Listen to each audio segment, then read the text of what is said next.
this semester. So before we start, if you could, I would like it if you could switch on your cameras and introduce yourself, but either ways, if you could introduce yourself before we start.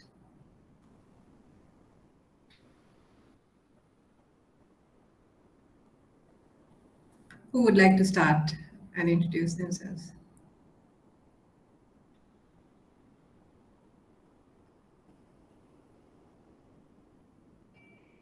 Shall I start with Dirshani? You are the first on the list on my screen. Would you like to introduce yourself, Dirshani? Yes, I am Dirshani. Sorry, I can't hear you. Just a minute. Can you hear me now? Yes. I'm Dirshani. I work at First Capital Holdings. Okay. And so if you could just tell us why you decided to take this course. Yeah, so what I am involved with is in a little bit of investment banking. So I decided that when I checked out the courses, I think the modules followed in this course, I think thought this would be like really valuable for me if I pursue this and the knowledge that I can get out of those modules. Okay, that's good. Laksara? Yeah, I'm Pulit Laksarapeva. Actually, I'm working at Chartered Institute of Accountants. I'm handling a project at the institute. Actually, what we are doing is we are doing a mentoring project for small and medium entrepreneurs in Sri Lanka. So actually, why I select this postgraduate, because we are going to establish a trust fund to invest on SMEs in Sri Lanka in the future. So now we have already complete the documentation and things that we are. So in the near future, our process will start. So with that, I need to get experience and knowledge about the banking field and the finance field. So because of that reason, I select this course. Okay, right. That's good. Thanks. Chaturanga? Hello, good afternoon. I'm Dinesh Chaturanga from State Bank of India, Sri Lankan operations. So I work in credit. So basically, the main reason for me to follow this course is it's proposed as an online course. That was the main reason. So I decided to join after a long time. So I think after 8 or 7 years, I am trying to follow something. So anyway, this is that is the main reason for me to follow this course. Sorry for the disturbance. I have small kids. No, that's okay. That's okay. Okay. Rangana? Hello, good afternoon. I'm Rangana.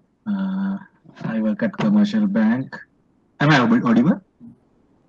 Yes, yes. Not very clear, but we can hear you. Hold on. Is it okay now? Yeah. I'm working at a commercial bank as a branch manager at Kamburu Piti branch. And I've been in branch banking for almost like 16-17 years. So at branch manager level, I have completed around 7 years right now. So I thought of going through this course to improve my knowledge on day-to-day operations. And although we do work at branches to get to know the subjects with theories, of course, so that was the main reason for me to follow this course. So not only to have a qualification, but to have a complete knowledge on the things which I do day to day. So that was the reason behind. Very good. Thank you. We have Visista who just joined. Visista, we were just introducing ourselves. I am Kanchana Amagahavita, the lecturer. Would you like to introduce yourself?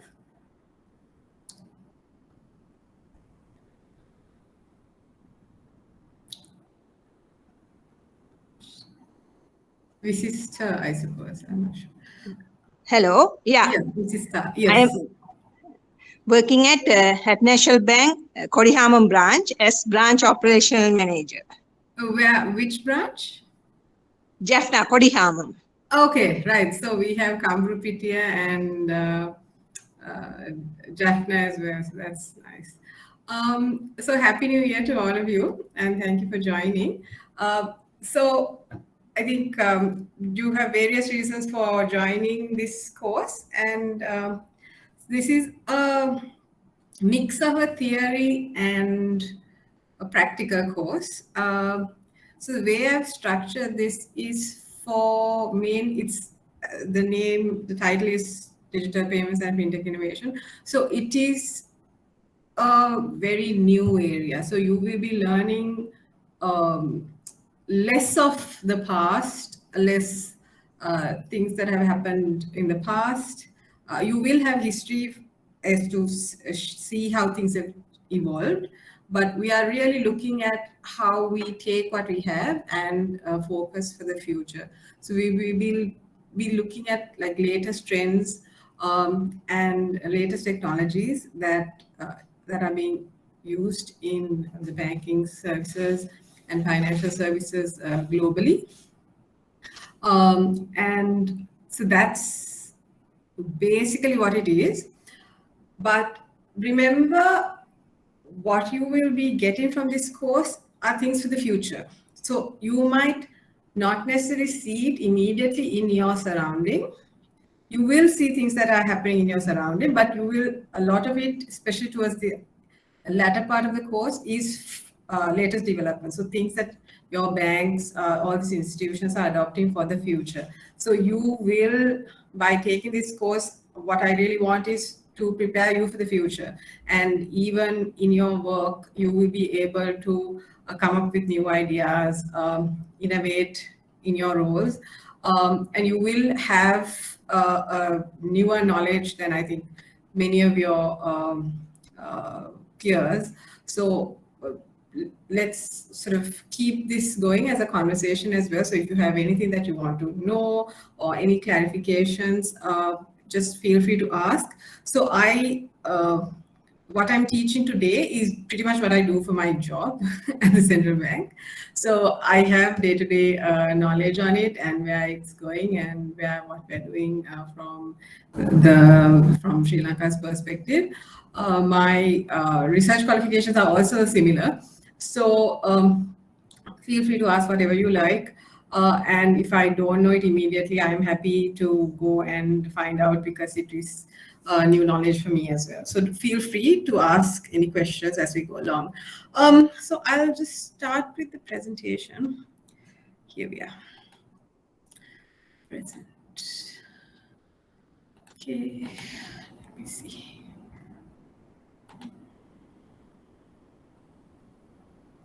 Here. Right, let me just go to presentation mode. So I can't see any of you or anything that's happening. If I go offline or if something happens, sorry, this is the wrong slide. It is the correct slide with the wrong date. Let me just correct the date here. So we are doing this after almost 1 year, right? And a lot of the world has the mistake that everyone will make 2022.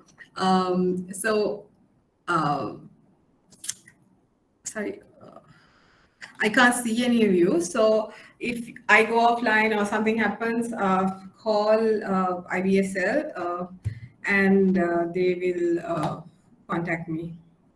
So I'm going to go to presentation mode. Right. So this is the course overview. Generally, as I just explained, so digital payments and fintech innovations it's a very interactive subject because it's happening right now. These things are happening right now. Like we also are learning as we go. The world is learning as they go, and we are seeing new things happening every single day. For you might have new products coming from head office or someplace asking you all to push it to the customers or asking you all to learn new things. But you can see that there are a lot of changes going on, a lot of technology-based changes, your apps, your banks are introducing new apps, and in the apps there are many services. So you can probably see your role as a banker, or your role in not only as a banker, even as a customer, is changing. The way we interact with our banks are changing. The services that we expect, the speed, the quality, everything is different. And this is because of technology mainly. So because of that, feel free to share your experiences, because this is and with as we share our experiences, we will see sometimes you might come up with innovative solutions for your work that you can recommend. Others can also learn from you. We can all learn from our experiences, because we are in an era where the customer is getting more control because of the digital access. So that's different to the previous eras where it was sort of back-end banks installing big computer systems and all of that, right? So it's a different era that we're in. And so we are, while we're all in the financial services in some way or another, we're also customers. And it works both ways. So interact and just share your ideas. And I will also be giving you the theories where they are relevant, right?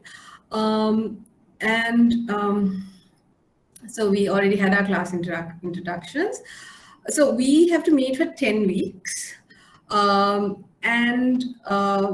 As you know, I think all of us know this is probably one of the most discussed matters of this year's calendar, is that there are a lot of long weekends, especially in the 10 weeks that we will be meeting.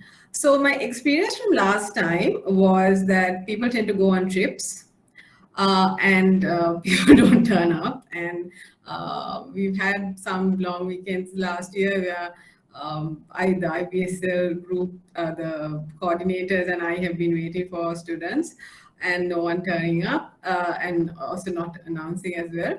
So therefore, I've decided, and IBSL has also agreed, for the weekends that there are long weekends, we will reschedule the classes for the weekdays. Is that okay with everyone?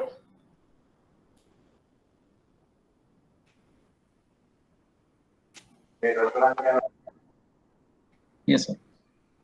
Yes. Okay, right. So what we will do is, so I can start evening classes anytime after, let's say 5:30, because I get home I can get home straight soon, but I know that some of you have to work probably until 5 or 5:30. What time is good? So if you're doing weekdays, I don't have a problem in going late, like even 9:30, 10. I don't have a problem, but I'm guessing you all have different schedules with based on your family situation and household situation. So we can break it 2 hours, 2 hours, or we can do 4 hours at a stretch. So I'm flexible. So if you can just share your ideas, we can even start 6 o'clock, whichever time. I'm okay. I'm flexible. So can you all just share your ideas of what good times are, like roughly a time that everyone can. I mean, because it's online, you can probably join remotely. I don't know, but it's always better if you are seated in one place. I mean, it's more effective for you without you being driving and all of that. So yeah, if you can just suggest a time in the evening. Does 5:30 or 6 work? So during the weekends, if you can go for 2-hour classes, that would be better. And sorry, weekdays. Weekdays, 2-hour sessions would be good, and 7 to 9. 7 to 9. Others? Yeah, 7 would be good. 7 would be good. Okay. Others? Sorry, when I open the screen, I can't see any of you. Let me go back. There we are. I can see you now. So I think, was it Dilshani and Chaturanga who spoke? No, for me even 7 to 9 is okay, I think. Okay. So if I'm you're also okay. Okay, Visista? Okay, 7 to 9, okay. 7 to 9, okay, right? So I will just speak with IBSL and we'll move some of the classes to push it over the week, right? And the other thing was we were planning to start this course a little earlier, and I think because your exams, the exams of the previous group got delayed, I would like to finish off, if possible, by February. It's supposed to go mid-March. Is it okay if I schedule some 2-hour lectures, spread it out and finish it by February? Is that okay for you all?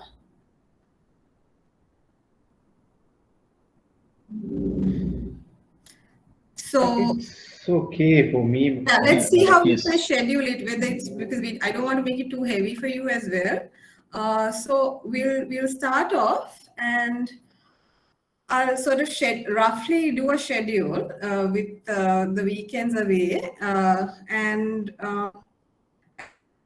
if that looks okay, so next meeting, so because next week also we can have it on the usual day. So let's so let's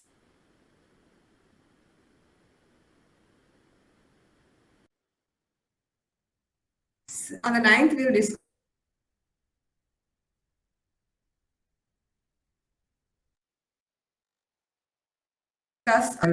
because you all will be sort of tired and all of that. Right. So let's start the course. Let me see.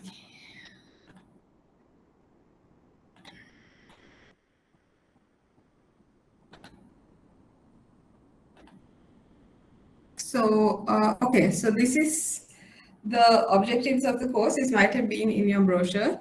So you should be able to explain the role of payment systems in the economy, digitalization of payments. So remember, we are looking at an evolutionary process where we had something already and now it's changed. We are changing the form of consuming it. We are changing the form of doing our payments, right? So this is why we have digital in front of payments, right?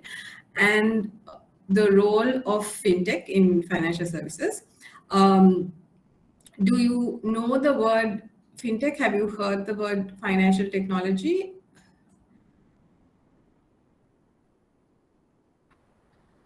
Has anyone not heard the term? It's a new term, so don't worry. If you haven't heard, just you can say so.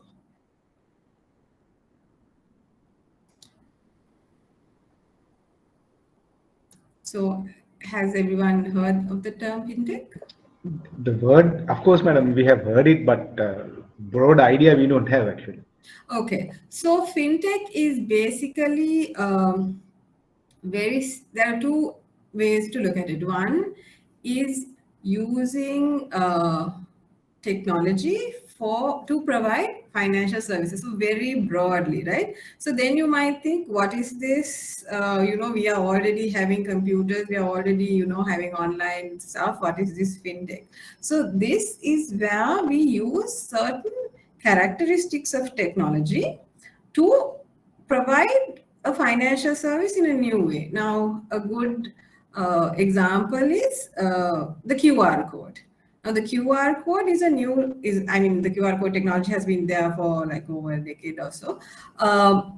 But now we have used that technology and we are now having QR code payments, right? So that's a new sort of a instrument/payment method that has come, and we are using it through the QR code technology, right? So that is a fintech. So we have been paying, but this is a new way of providing a payment service. So that is sort of an example of fintech, where through the use of certain characteristics of technology, we are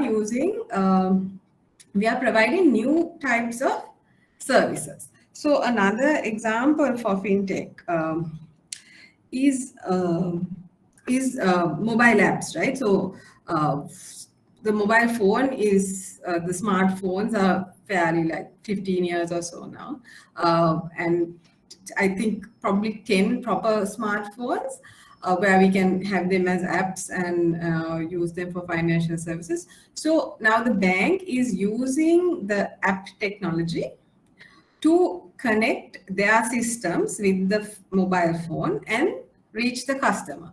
So the bank is still providing its banking services, but now the customer is getting that banking service in a totally new way. That is what fintech is.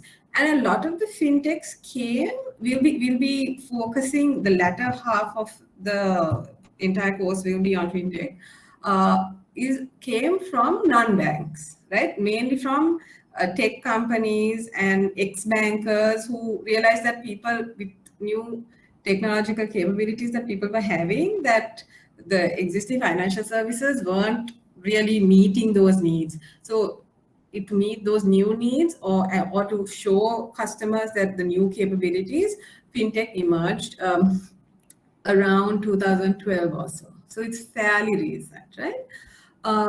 So also at the end of the course, you will be able to describe the evolution of payment systems, the structure of Sri Lanka's national payment systems, and the international and national legal environment, and also practical applications, right?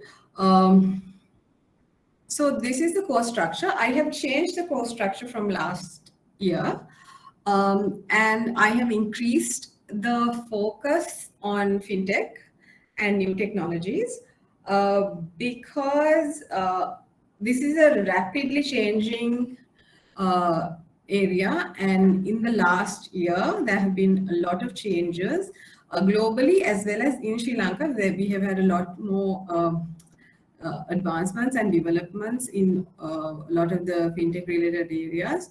So we have a lot more that we can discuss and learn. Digital payments, we will be going through the digital payments, the full list of them for two reasons. One is you have to understand what payment instruments are. If sometimes as a banker, you might already know them. As customers, we have experienced many of them now, but we need to learn them. And the other is because you, in your course, I think you all haven't covered the payments any other place that you're covering these. So therefore, as is a part of IBSL, you need to have an idea of payments and settlement systems.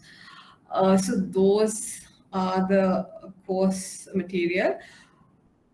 So below you will have a lot of words. Some of you may know these things. So I will try to dedicate at least half a lecture or probably a full lecture for some of these areas such as blockchain, open banking, artificial intelligence, virtual currencies, and then central bank digital currencies, right? And then how we are promoting fintech and what fintech actually is, right? So your evaluation, this is another thing I wanted to discuss with you. So you have the year-end exam, which for 100 marks. I discussed with IBSL and we decided to have a chat with you and come. I am happy to have, let's say, about 15 marks before the final exam so that you can carry into the final exam a presentation on any of the topics that we study. Would you like that option where you can, I was thinking I could even have it as an option, like if you like, you can carry the 15 marks through, but it's better if everyone does it, then it's standardized. About a 15 mark. The reason I want to do this, less so because of marks, more so because this is a practical subject. And by doing by sort of preparing a presentation of, so 20 minutes is kind of like a 10, 15 slide presentation. That's not very big. And, then we have a small discussion. One is you will have more sort of hands-on understanding of this subject areas, and I will also be able to help you understand better. So this is not a thing of you coming back and telling me what I taught you, right? So I don't want presentations where you come back. I'm not evaluating what you learned from the course. I want to, based on what we learn, you can do some additional topic that you think is interesting, or some additional perspective, or so your experience in your work, or from your customer perspective, or something like that. Some new knowledge that you can bring in. So it's fairly sort of open parameters where this is concerned. Would you all like that?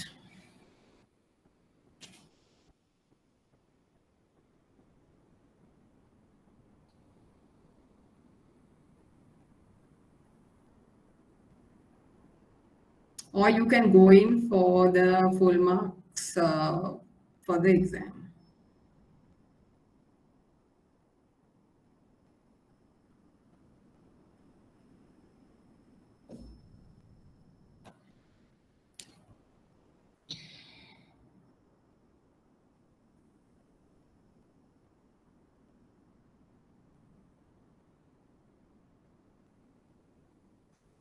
So these presentations, I was thinking we can have it during the 10 weeks itself, if IBSL agrees.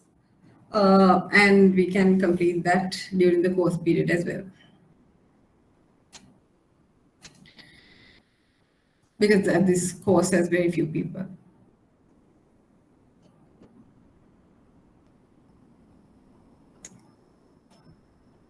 So is it a no? If you, either yes or no, you can give your answers or give any suggestions.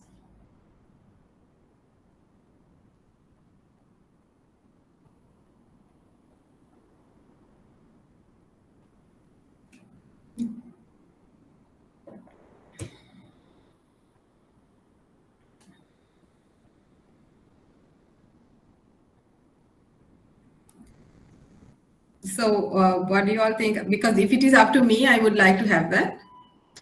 So if there's silence, I would like to have a yes for that. But you can decide. I'm giving you that option.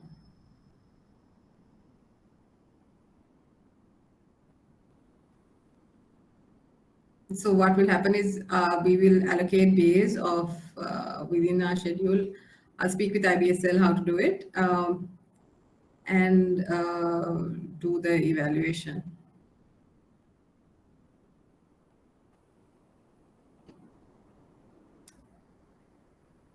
So then shall I take it as a yes? Since everyone is quiet. Okay, so I will discuss with IBSL and get back to you on how it can be done, or whether we should go ahead at all. Right. So if you have any thoughts, feel free to share it with me, and then we can. So I'm being fairly flexible here, right? Okay.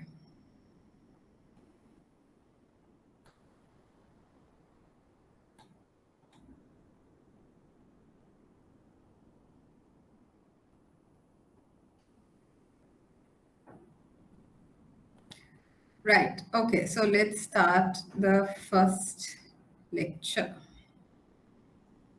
Right. Right. So why are we learning digital payments as opposed to just payments? So as you know, there is fast digitalization of services and goods, mainly services. Digitalization really works a lot for services more than goods. And then there's globalization, e-commerce, things like Netflix, all of them are possible because of e-payments, right? Digital payments that we do online. And then for financial inclusion, because with the mobile phone, where the customer has the infrastructure, right? All this time, even though the banks had the infrastructure, the IT infrastructure, there was no way to connect the customer, right? So the only technology that the bank gave the customer was the card. The card had a magnetic strip, and the customer could use the card to access POS machines like for cashless. And then before that, there were checks. But with the mobile phone, the bank can connect mobile phone or internet connected computers. The banks can connect to the customer because the customer also has a compatible technology with them, right? So bank systems and customer systems can connect. And then we saw the COVID pandemic. So this has been the great boost for digital payments, for all things digital, I think. And digital sector sort of thrived the most. And I think this is why financial services, especially in countries like ours, managed to not be affected so much due to COVID because we were already largely digitalized. So this is a major plus. And the COVID pandemic also saw people who were not involved in digital payments or in digital commerce or any digital or any mobile coming into the net. So this has been an important change in human sort of behavior, economic behavior. And for economic activities, payments are vital. And when people are using digital methods, digital payments becomes very important, right? So let's look at some global statistics. This is January 2021. So I think the next one of this should be out fairly soon. So this was a post-COVID. We are seeing with the growth, right? Now, if you look at the mobile phones, right? Almost 67% of the global population have a unique mobile phone for themselves, right? And almost 60% are internet users. So these are big numbers that we're talking about, right? So this is why digital payments, being digital, becomes so important because everyone is quickly coming into the net, right? So we have 7.8 billion, the world population, and then of which more than half are already connected to the internet, right? And if you look at the year-on-year growth, right? So just before COVID really hit and 1 year after COVID, we are seeing some substantial increases, right? Like 7.3% globally, an increase in internet usages, right? So this is a very, very high increase. And we are having so almost 2% growth in mobile, but that is a big number on its own, right? And in the same time, the global population has been the sort of the lowest in the growth lines, right? We also this number. So the Hootsuite is this social media platform data portal, and this is an interesting number. You might have recently heard like advertisements, even your banks are providing them for payment services through WhatsApp, Viber, all these things are coming. And this is because more and more people have started using social media and social media. This is a concept of fintech where social media as a type of platform-based technology that allows the banks to provide their financial services through these platforms, right? So you don't even have to go to your banking app now. You can just stay on WhatsApp and it's integrated to your banking app and do your payments, right? So this is how much the sort of interoperability means two different things can be linked. Now, what is an example for interoperable? Now, you must have seen sometimes when you go into websites, they say sign in with Google. You can, if you have already signed into your Gmail account on your web browser, you don't need to sign in specially to the new website. They will directly connect to the Google sign in and sign you in, right? You don't need to enter your email or anything like that again on the same browser, right? So that is that it's being interoperable. It's being used in one place and it's compatible with the technology in the other side. So then they can speak to each other and have a sign in without us having to do anything. So this is the same thing that is happening with Viber, WhatsApp, because these payments have money, right? So which means money means there is a commission involved. So it's quite a lucrative industry to be in. So all these systems somehow try to get a payment service connected, right? So if you look at Sri Lanka, you can see very important developments here as well in the same period, right? So of our population, now we have 100 more, almost 142% of our population have mobile connections. That means there are about half the population with 2 mobile connections, right?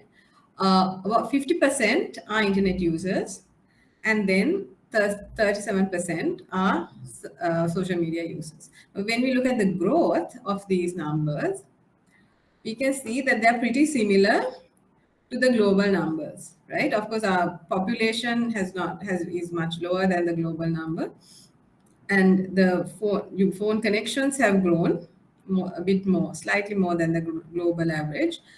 But in case of internet users, it's pretty much the same, right? And the growth in social media usage has increased much more than the global growth in social media, right? And so this actually makes sense. Uh, of our population, we have 20 or 21.4, 22, let's say. This through this year itself, like 1.5 million have joined, right? So in this sense, it makes sense for banks to want to provide their payment services through things like Viber and WhatsApp. So these are some of the changes. So this is why it's important, even as bankers or whichever financial industry that you are in, to understand the current trend. So people are really, sometimes when we go and tell people this, they're like, no, are you mad? People are not using mobile phones, because some people are in the mindset that, they're in a mindset about 5 years ago.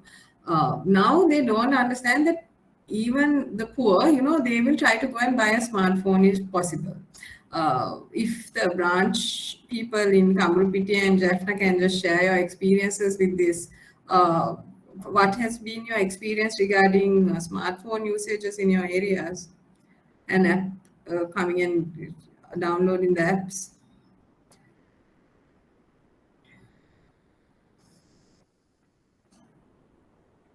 Can you repeat the question? I lost my connection. Right. So we were talking about smartphone usages with the growth numbers in social media and mobile connections. Have you seen a change in sort of smartphone usage, people using apps in your area? Are more people using internet banking or app-based payments? Yes, actually, with the pandemic, of course, the movement on these digital products have grown substantially. And, people nowadays tend to request for these facilities, whereas in 2 years back, extra.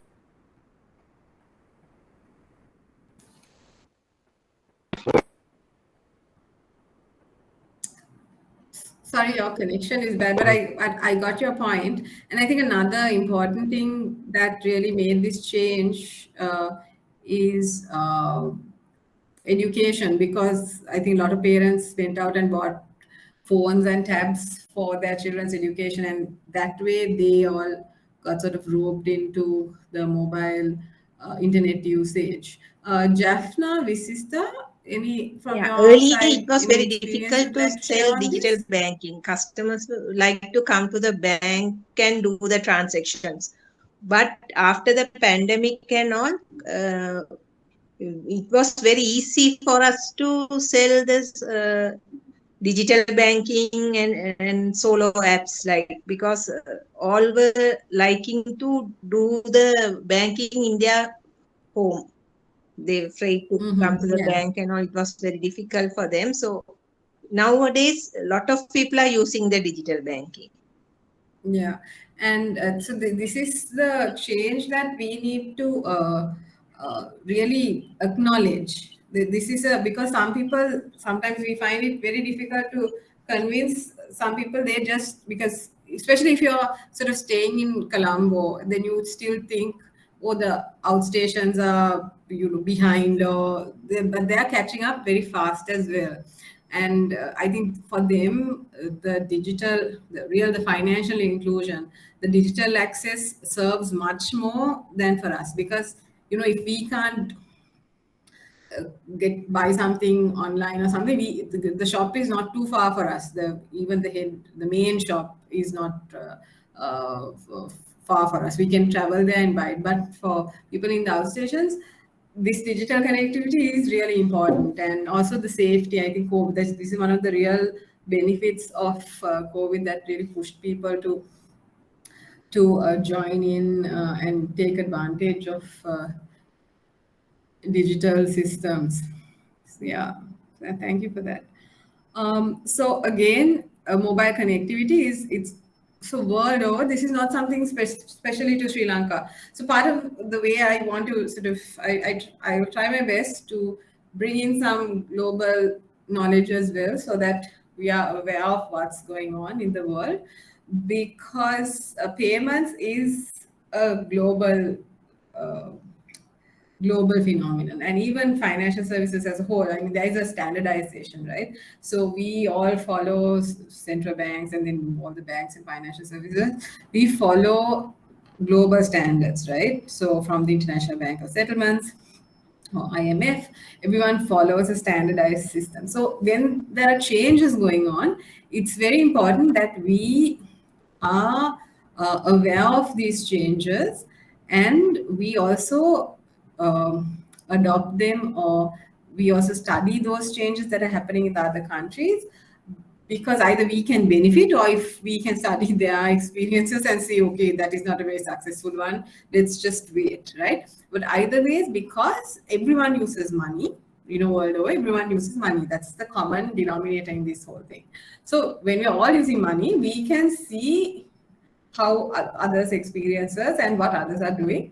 And also for things like international trade, we need to have a level playing field. So if we don't have the similar standards, it's difficult for us to join in with other countries and enjoy economic benefits, right? So we can see that mobile connections in terms of total population world over is very high. So in Africa is the lowest, and that is also 55%. Now, South Asia, we saw that Sri Lanka was 140%, but I think when we add in countries, India is huge. I haven't checked India's number, but I'm guessing when we add big countries like Bangladesh and Pakistan, that's probably pulling down the number to 85, right? Now, in East Asia, very important. Now look at this, it's 115 in East Asia. They use the mobile phone a lot. They have really used the digital technology to overcome, because they're huge land masses, right? China is a huge country. So they really use these for financial inclusion. And even Southeast Asia. Now, the issue with Southeast Asia here, the total land mass is pretty small, but they're all archipelagos, which means they're like connections of small islands, right? So for like now, if you know, if for the central bank to issue cash, the cash every day, your bank's cash vans come to the bank and come to the central bank. They collect the cash, they go back, and then they redistribute it to all your branches, right? But that is because we are all on one land mass, right? But when you're not on one land mass and you're having small islands, then that same transporting of cash and being physically present is to provide financial services is difficult. So therefore, digital technology has really helped this area, because there are a lot of small islands in Indonesia, Philippines, all of these countries, right? So digital technology has really helped them to gain financial inclusion. Again, here also there are a lot of countries with small. There are all these Kiribati and the Polynesian countries. So there's a lot of small islands that have benefited from digital financial inclusion, right? Again, Caribbean is a similar situation of a collection of small islands, right? So you can see that it's not just big masses. There are the geographical dynamics play a big role in digital uptake, right? And then we have Southern Africa, and in these areas, we will be talking later about things like e-money, M-Pesa, and then we will see why they have been also having fairly high rates.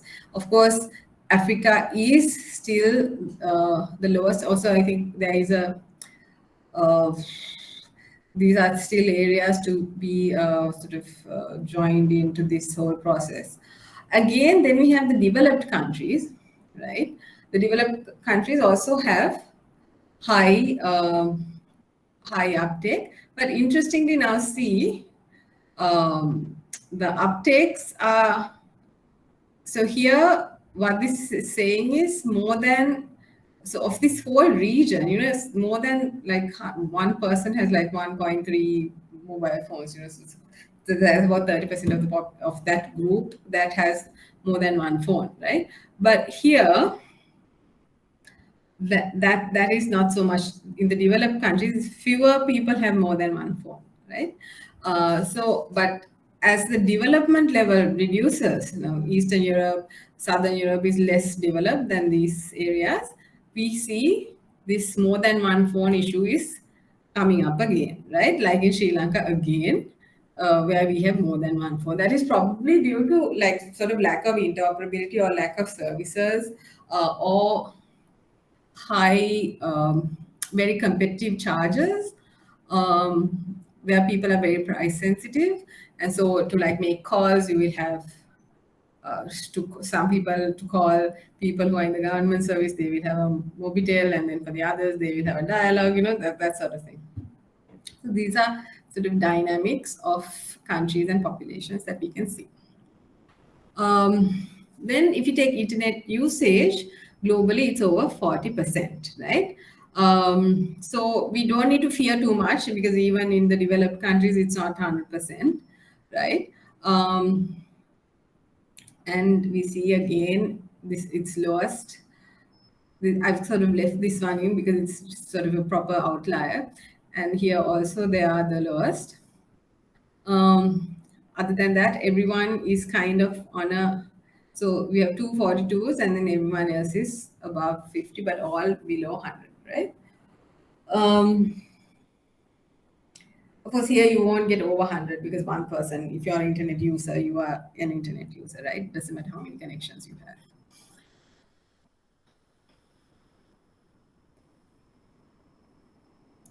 Right. So if you take Sri Lanka's internet adoption, right? Again, it's in the 30s range, right? So a bit below, we might be one of those countries that's pulling down this number, right? So it's below the South Asia average, right? So these are different, because these are all sample data collection. So based on the sample logic that all these data collecting bodies use, the numbers will slightly change, but they're more or less in the same level, right? So financial inclusion. So quickly, if someone can tell me what financial inclusion is, would someone like to tell me what financial inclusion is?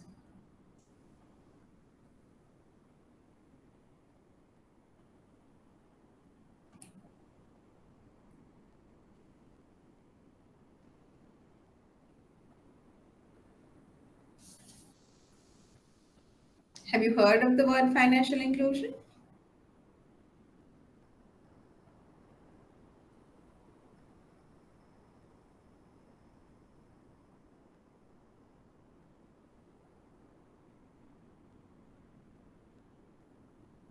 Now, we just, yes. People with some sort of banking or finance relationship. Yes. Yes, that is financial inclusion. So the most basic definition of financial inclusion is having some sort of relationship with a financial institution. So it could even be with financial services actually. So even having a e-money account, this easy cash or M-cash, that is also, if you just have only that, that is also considered financial, if you don't financial inclusion. So even if you don't have bank or anything, just that M-cash account, you're financially included statistically. However, now that there is now that's considered the basic definition, right? So the definition has evolved. So financial inclusion is now sort of commonly understood as people who are using financial services. Because now if you take a country like Sri Lanka, bankers here will know this. So many people have bank accounts, right? But they don't use any other financial service. Their bank account is just sitting there. Sometimes someone else has opened it for them when they were kids or something like that, and it's just sitting there, right? They are not really actively being financially included. They are not using the loan facilities or even, let's say, payment facilities or anything like that. So they are not investing their money. So then they are not properly included in the financial system. So that is, so they've kind of broadened the idea of financial inclusion, and that is why there are sort of different factors included here, right? So this is the most basic one. So Sri Lanka's financial inclusion is relatively quite high, which is 73%. And so this is over the age of 15, right? But if we start looking at these, right, the actual usage of the financial services, the different usage, we start seeing that these numbers are far less. Now, a credit card, right? In Sri Lanka, credit card is very, very low, right? Because a lot of people, I think, don't qualify to get credit cards. Can the bankers here share your experiences, or anyone here who would like to share your experiences regarding this very low number? Any comments on this one?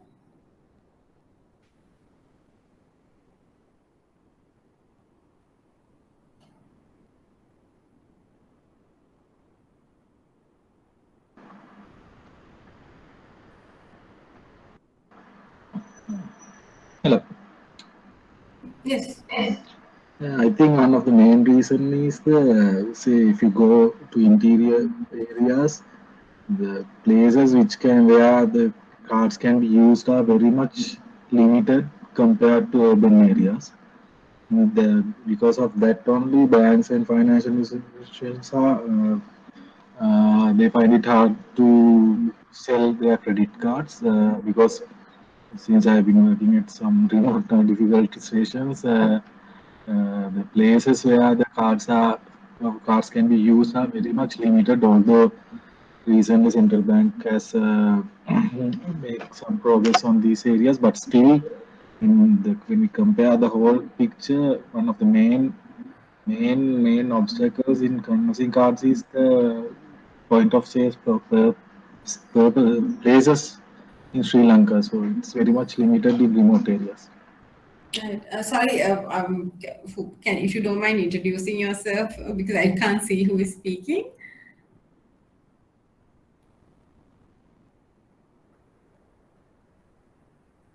Was it Laksara who made the comment? I'm Rangana. Thanks, Rangana. Anyone else? Even the non-bankers? Any views?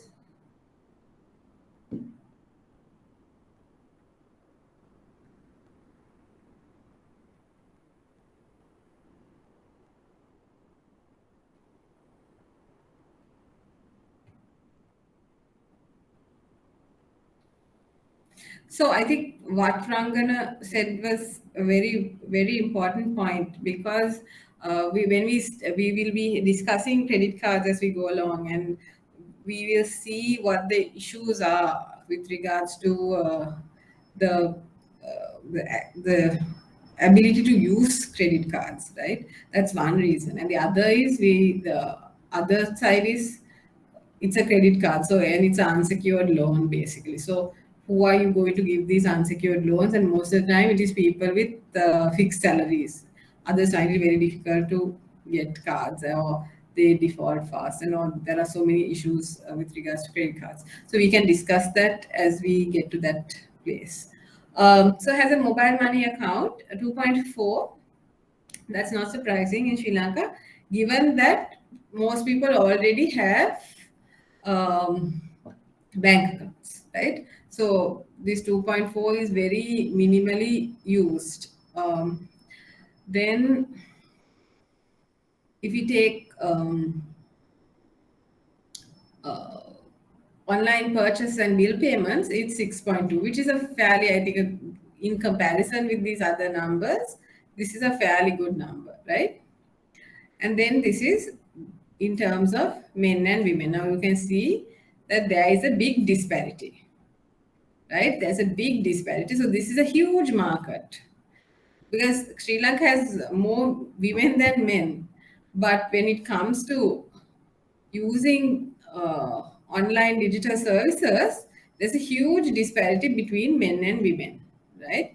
So these are big markets that can be considered, right?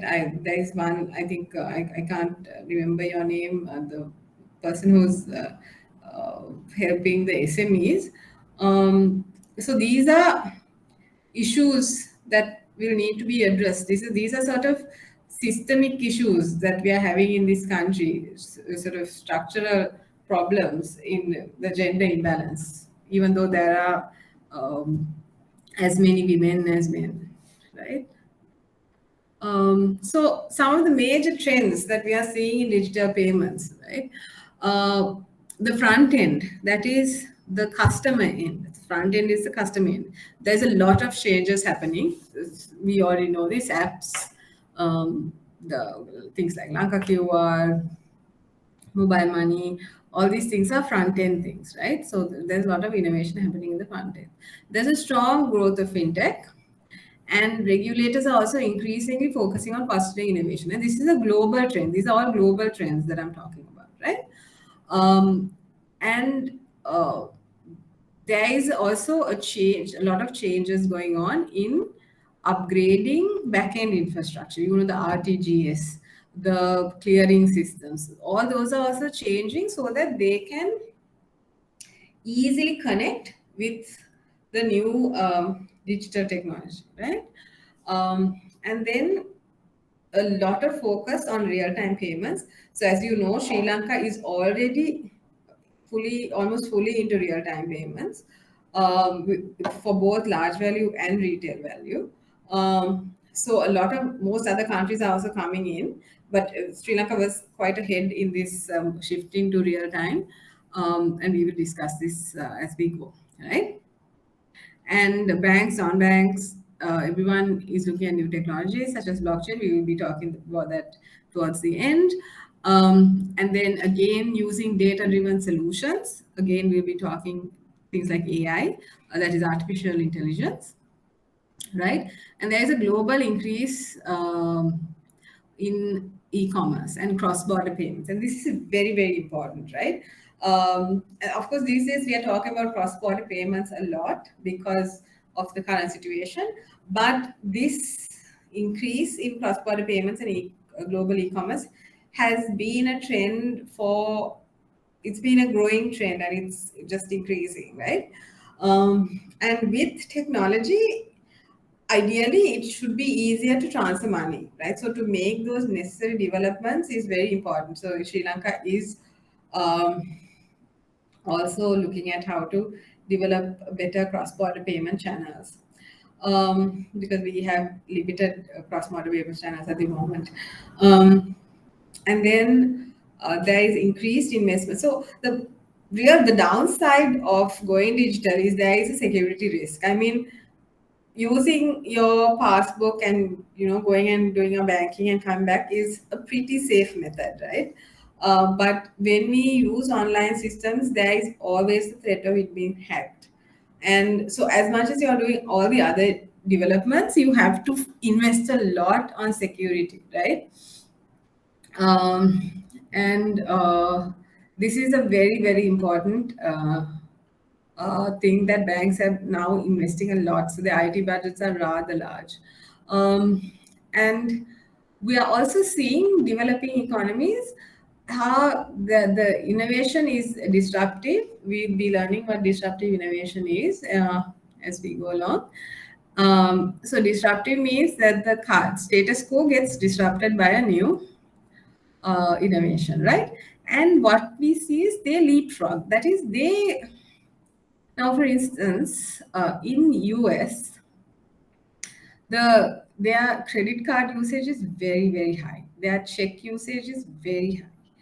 But if we take something like China, their QR code usage is very high. That is because in the middle, they were not developed. The credit cards and checks, they didn't have time to develop those. With the mobile phone, they were able to connect to all the people everywhere and immediately leapfrog from cash to QR, right? So let's just see so any questions so far before we go to the next phase?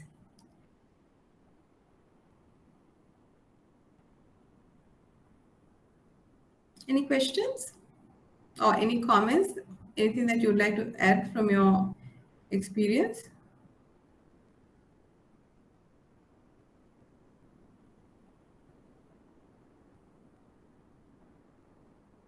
Okay, so we will look at what digital is, right? So one thing, we need to go back to the basics, right? Because you need to understand when we use digital, what it actually means. Sometimes people hype it up, right? Everything is digital. You will see everything they're using the word digital as much as possible. But some things are actually the word digital makes sense, right? Because there is a difference from the previous, the analog, right? And there's a substantial difference in terms of how the service is provided, the risks involved, the facilities involved. There is a substantial change from going from analog or paper or cash to digital, right?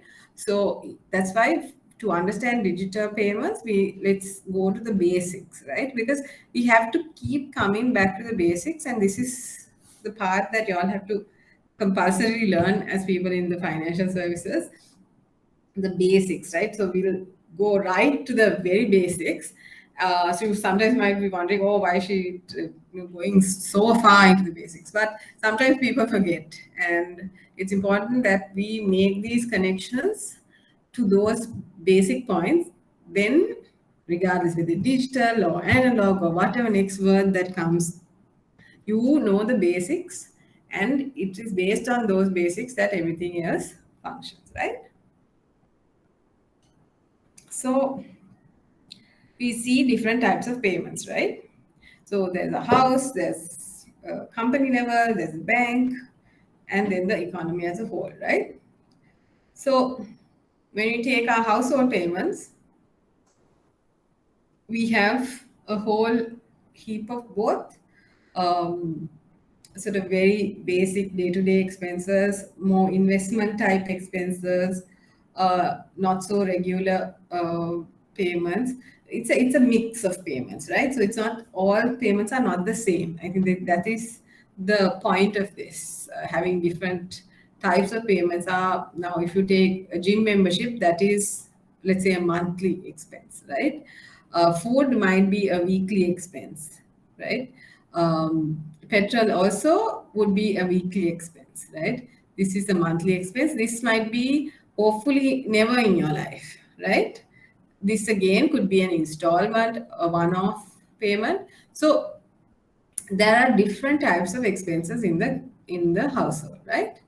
Now, if we take a company, again, they have very retail payments, but also a lot of overheads. They have capital expenses, right? So similar to house, but also not so similar. Things like wages, advertising costs. So you have these sort of mix of payments, right? So one thing we have to really identify is that the nature of the payments, the frequency of the payments, the people who we pay. Some we are paying individuals. Now, wages we are paying individuals. Business club, associate, we are paying entities, right? Utilities we are paying government institutions, right? So we are now having to pay different people, different types of legal entities, right? Legal persons, and different frequencies. So with all that collection, this is when the whole mix of, okay, what type of payments, they're all not, you can't pay everyone in the same way, right? So there are different ways of making these payments. Now, if we go to the bank level payments, right? Again, right? A bank will have so many types of payments, right? To the customer, for trade, then exchange. There's such a different type. There are so many different types of channels of accessing banks. There's the online, the physical, the mobile, ATM machine. So there are different types of access points where you provide your payment services, and there are also different types of customers and different types of purposes. So with this means that the value of the money is also changing, right? And these are all, every single thing is a payment, because wherever if money is getting transferred, it comes under the word payment. It's a fund transfer, right? And then finally, the economy, right? So all these add up, and we have this very familiar, I think, to anyone who's done even A-level economics. This is a very familiar flow chart, and all these are this is a culmination of all what we just saw, right? And it's to do all of this that payments happen. So every single arrow here is a payment. It's a fund transfer is happening, right? At every single point, a fund transfer is happening. So we have to keep this in mind, that if the economy, if anything, if the payment system, if something breaks here, these processes break, right? So the system has to work, the money has to be there, and it has to keep flowing, right? So that's very, very important to keep in mind. So in that light, it's the role of payments and settlement systems in an economy becomes a sort of the foundational pillar of the economy, right? And sometimes when we are making individual payments, we forget this. But if there are no payments, there are no economic activities. I mean, that's just the basic of it. There has to be a payment, otherwise there is no economic activity. The concept of an economic activity is based on there being a reciprocal payment, right, of some sort. And then, of course, payments range from micro value to large value. And then what we're seeing is, and now with COVID, you've seen this even more, is the trend to move away from cash and to use digital payment methods, right? So the digital payment methods are facilitated through payment systems. So even though we use the phone, they're ultimately going into what we call payment systems as well as settlement systems, because the payment has to be settled. Settlement is when the money actually moves from one bank to another, right? So this whole thing is called the payment infrastructure.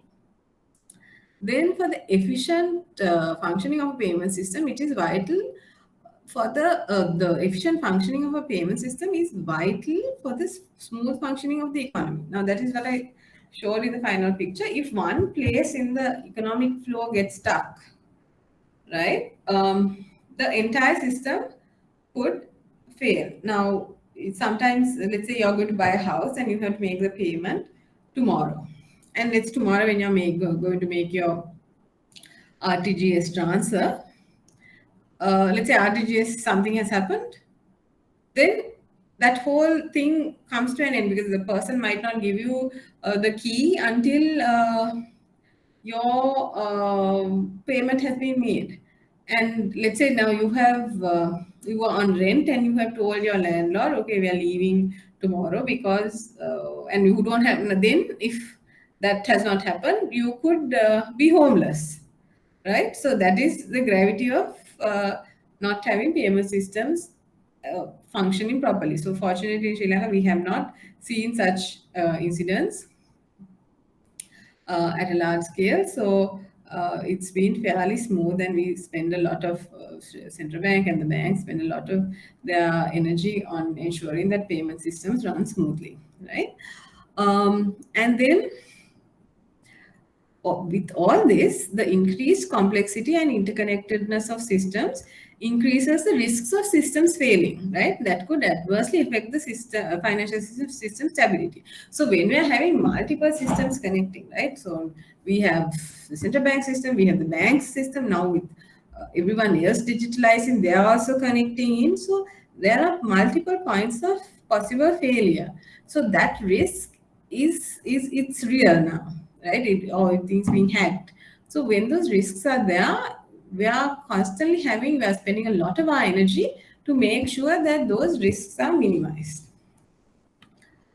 So any questions before we go into the next section?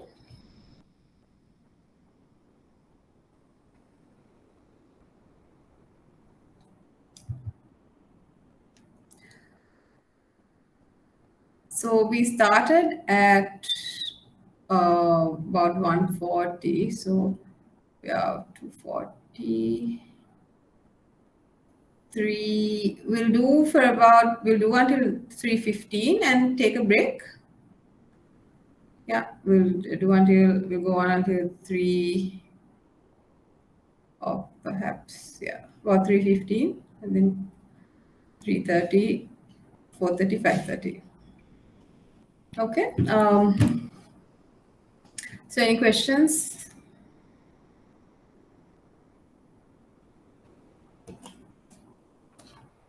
Right. Okay, so key terms. So what is a payment? Would anyone like to just tell us what a payment is? I know it sounds like so basic, but why don't you, there is no fixed answer. So you can share what is a payment? What is your idea of a payment?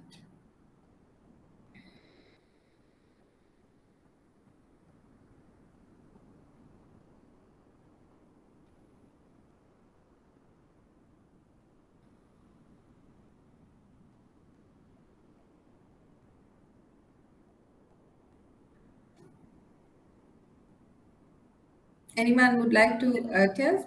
Probably someone who didn't. Yes. Yes. Sorry. Yes. A financial settlement between two parties. So Financial settlement between two parties. Okay. Anyone else?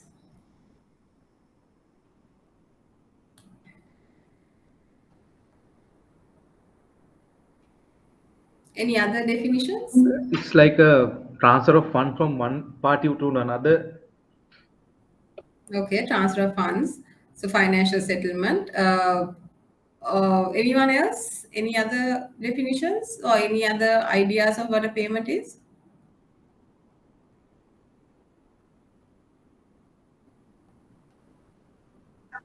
Transferring funds, it can be money or it can be property. Right.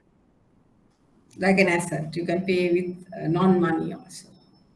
Yes. Okay, right. Okay, so we've had a sort of a range now, fund transfers, financial transactions, and then we don't have financial, and then we have a non-financial payment as well. Okay, let's see what the official definitions are, right? So under the International Bank of Settlements, right, that is the sort of the main, like the IMF version for payments and settlements. The payer's transfer of a monetary claim, that is money basically, on a party acceptable to the payer, right? Payee, that means um, acceptable to the payee means now I must accept, now in Sri Lanka, ideally you can't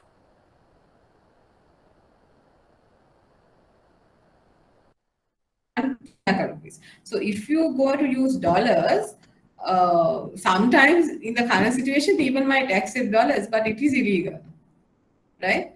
Unless you're authorized to accept dollars, you can't accept the dollar, right? So that is what it means. It has to be acceptable to the other party. So this is the official uh, definition used by the Bank of International Settlement. So next a question that I asked is to the last answer that was given. Do payments have to be made using cash or deposit balances? Right?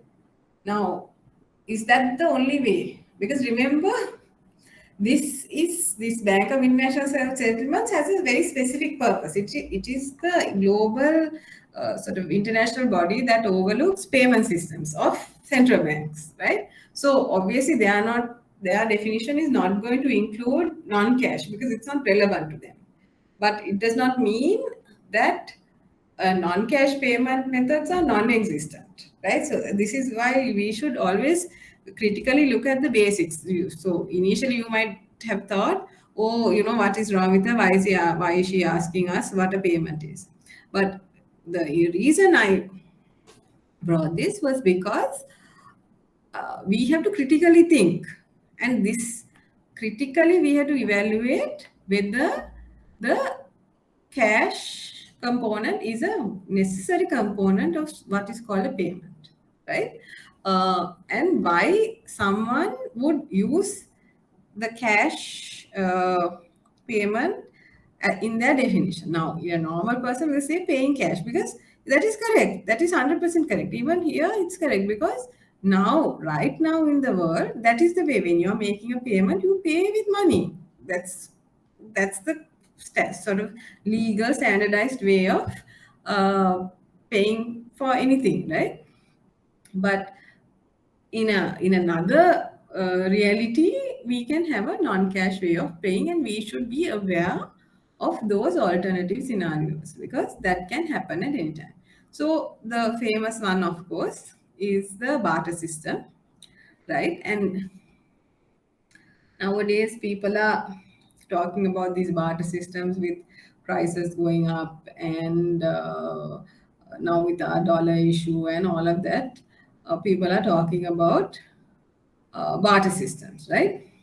So exchanging, right? So is the barter system good? Is the barter system over?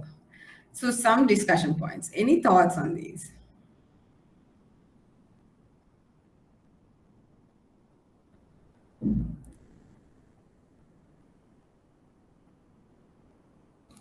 Any thoughts on the barter system?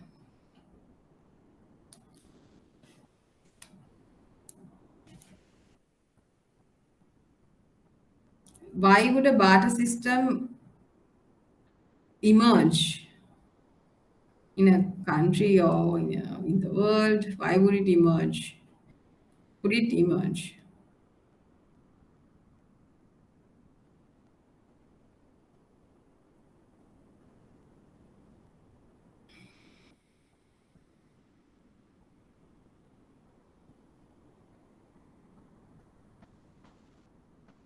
Internationally, I think Yes.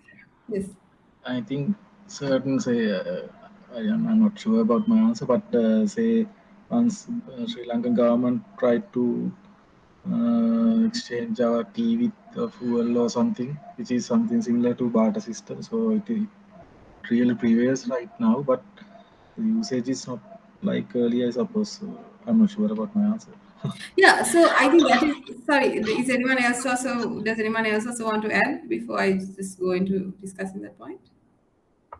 As of today, I think we have passed a long way compared to the earlier barter system. So, specialization and global economic, what do you call this, industrialization, everything has come up way beyond this barter system. So, in a way, because of the crisis, we have gone back to some kind of barter system, but doesn't mean that we will again go back to the barter system. So, it's a what do you call, it's not a outdated one, but part of it, yes, major part of it has been, I think it's outdated. I don't know, that's what Yes, I no, this is why I wanted to bring these discussions, because as bankers, as financial industry people, we must always think of these concepts.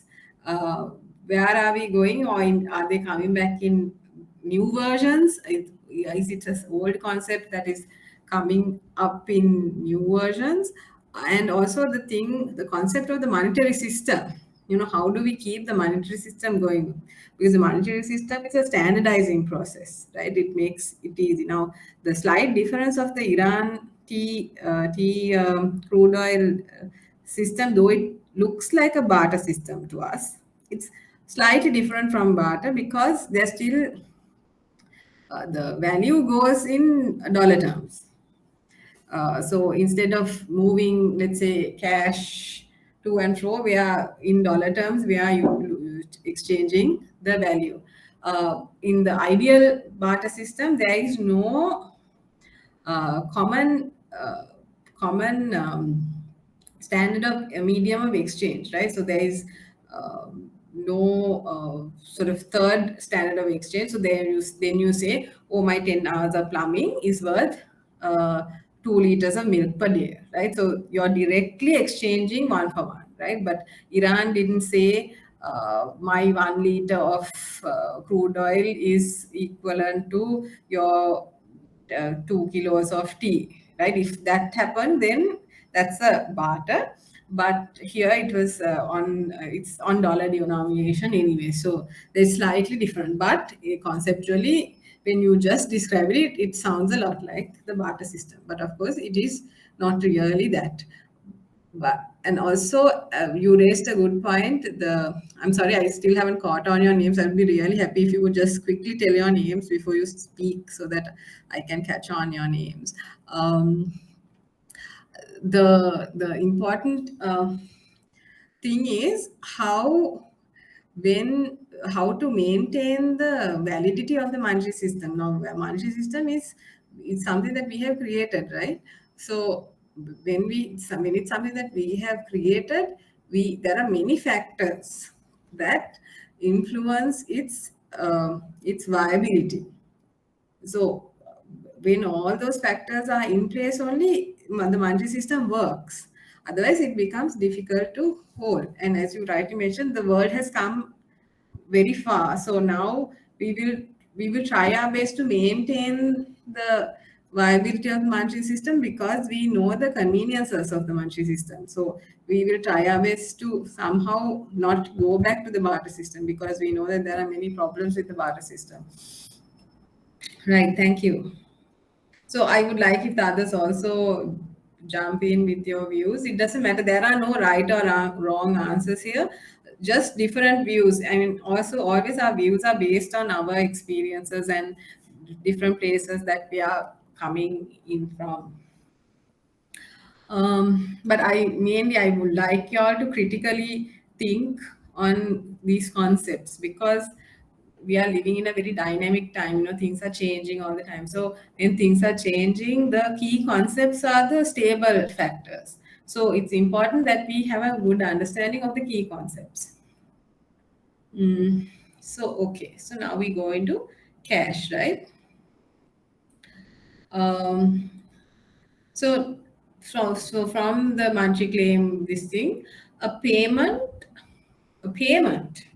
doesn't require a reciprocal movement of goods, right? It can be a gift, a donation, it can be one way, right?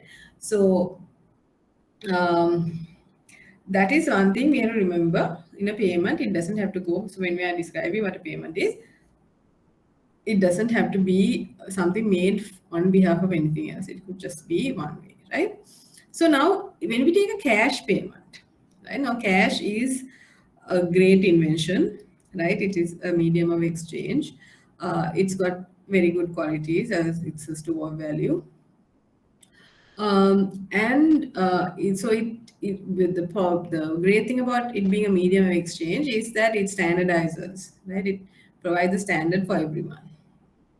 So also the other benefits are there is no third party involved. Once you get the cash to your hand, it is your cash. You don't have to depend on anyone else. You just make your payment and that's over. The payment is over. Whether it's a gift or whether you're buying something, there is no third party involved. It's done, right? So there is immediate finality. The transaction is over. Once cash is paid, you get your goods. Transaction is over. Settlement has happened instantly, right? Of course, on the downside, there are things like risks of theft. It's difficult to transact over distances, right? Things like germs, which we have now been very well made aware of in COVID times. So these issues are there. So then, but however, cash has persisted for a long, long time, right? It's a fairly successful thing. It has lasted for like, I don't know, 2,500 years. Even when we read about these Jataka Kathas and all of them, they are always talking about old coins, right? Kahavanu and all of that. So that is cash coins. So it's been quite a successful technology. That is also a technology. It's paper or iron, but it is a technology, right? So it's been quite successful and been around for some time. So of course, these are the benefits as we just spoke. We have the issue of sometimes speed is, I've noticed sometimes it's faster to pay cash, but that is down to things like internet speeds and all. In some places, it's fast to pay electronically. So it all depends. So of course, the shortcomings are what we discussed, right? So in Sri Lanka, currency in circulation is still pretty high. Even with COVID, it's still, like you can see, it's been, the currency held by the public has been pretty much in the same levels, and it's been increasing. So so even with all this digital payments going up, still people hold a lot of cash. So then we come into a payment instrument, right? Now this is where we really are now, we are going into the area of digital payments, right? So a payment instrument. Now the official definition is any instrument enabling the holder, the user, to transfer funds, right? So cash, some people say cash is a payment instrument, some people say cash is not a payment instrument, right? But actually cash is not a payment instrument. I generally put it into a not a payment instrument, because all the other payment instruments are ways to access cash, right? So I'll give you an example. Now, if you take checks, right? So in the check, what we are telling the bank is, okay, I have kept a bunch of my cash with you. Please use this. This it's like the instruction telling the bank, take that money and give it to someone else, so whoever I'm saying. So postal instruments, payment cards, they're all pretty much, this instruction is similar. It's telling the bank, here is my instruction, access instructions, go access here, I'm authenticating myself, go access the money that I have kept in your vault and transfer it to X, Y, or Z, right? So therefore, I personally don't consider cash as a payment instrument. Of course, some do, because it's a it's a sort of a token that you use to pay. It's not so important. But when we talk about payment instruments, we are generally talking about non-cash payment instruments, right? So in Sri Lanka, also we have all these payment instruments: checks, postal instruments, payment cards, mobile money-based payment systems, and internet payment systems, and QR code-based payment systems, right? So these are what we have at the moment. Of course, in the future, we might have different instruments. Right. So before we go to the non-cash process, let's take our break and come back at 3:25.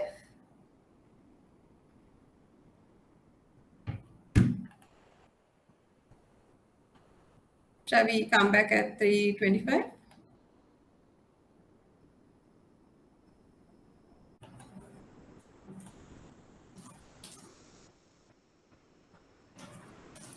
So, right. So I want to show you this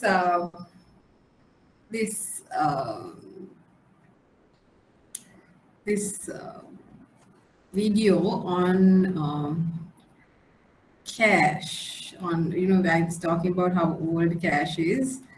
I just want to show this to you. Just let me know if you can't hear it being played.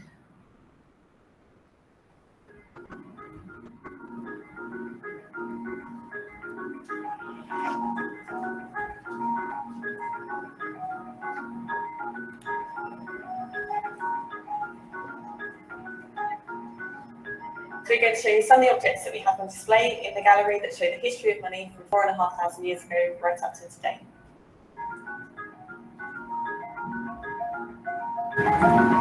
Well, here I have an early form of Chinese coinage from 600 BC.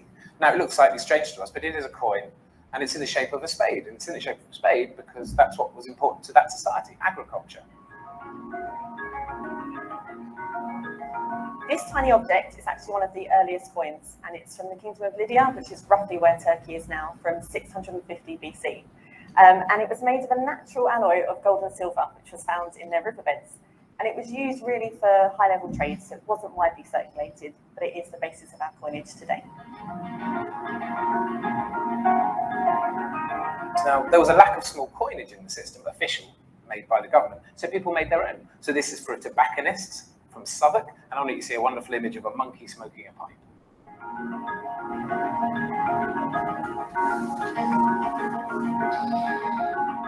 This is one of the earliest banknotes from the Ming Dynasty in about 1400, and it was made of mulberry bark. But people started to call it flying cash, partly because it was able to be used as convenience across high-level trade, but also it no longer had a weight to it like the coins would have had, and if you weren't holding it properly, it could potentially fly off.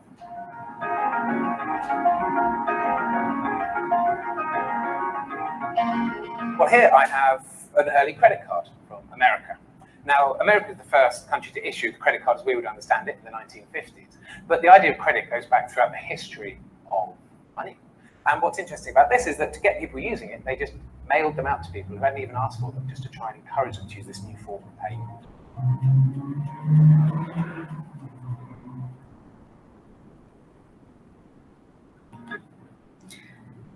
So I wanted to show you that just to So sort of, I thought it was interesting to see, so money, how old money as we know it, knows that coin. So as they said, it's 4,500 years old. They have traced it back so far.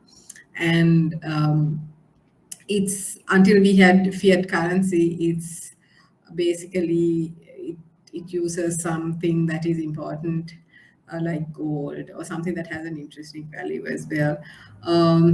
So, but the fiat currency seems to have started fairly early, with the spade and the little coin in the Turkish area, in the current Turkish area. So that's not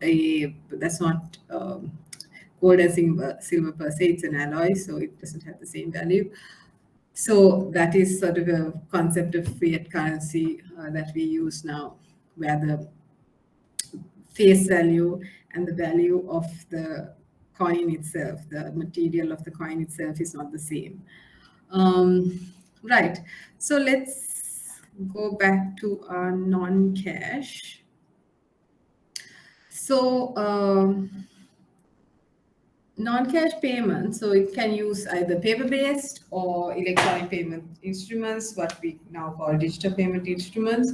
And then when you have a payment instrument, now the other interesting point of the payment instrument is, in the cash transaction, there is no third party. But when a moment a payment instrument is issued, there is a third party involved.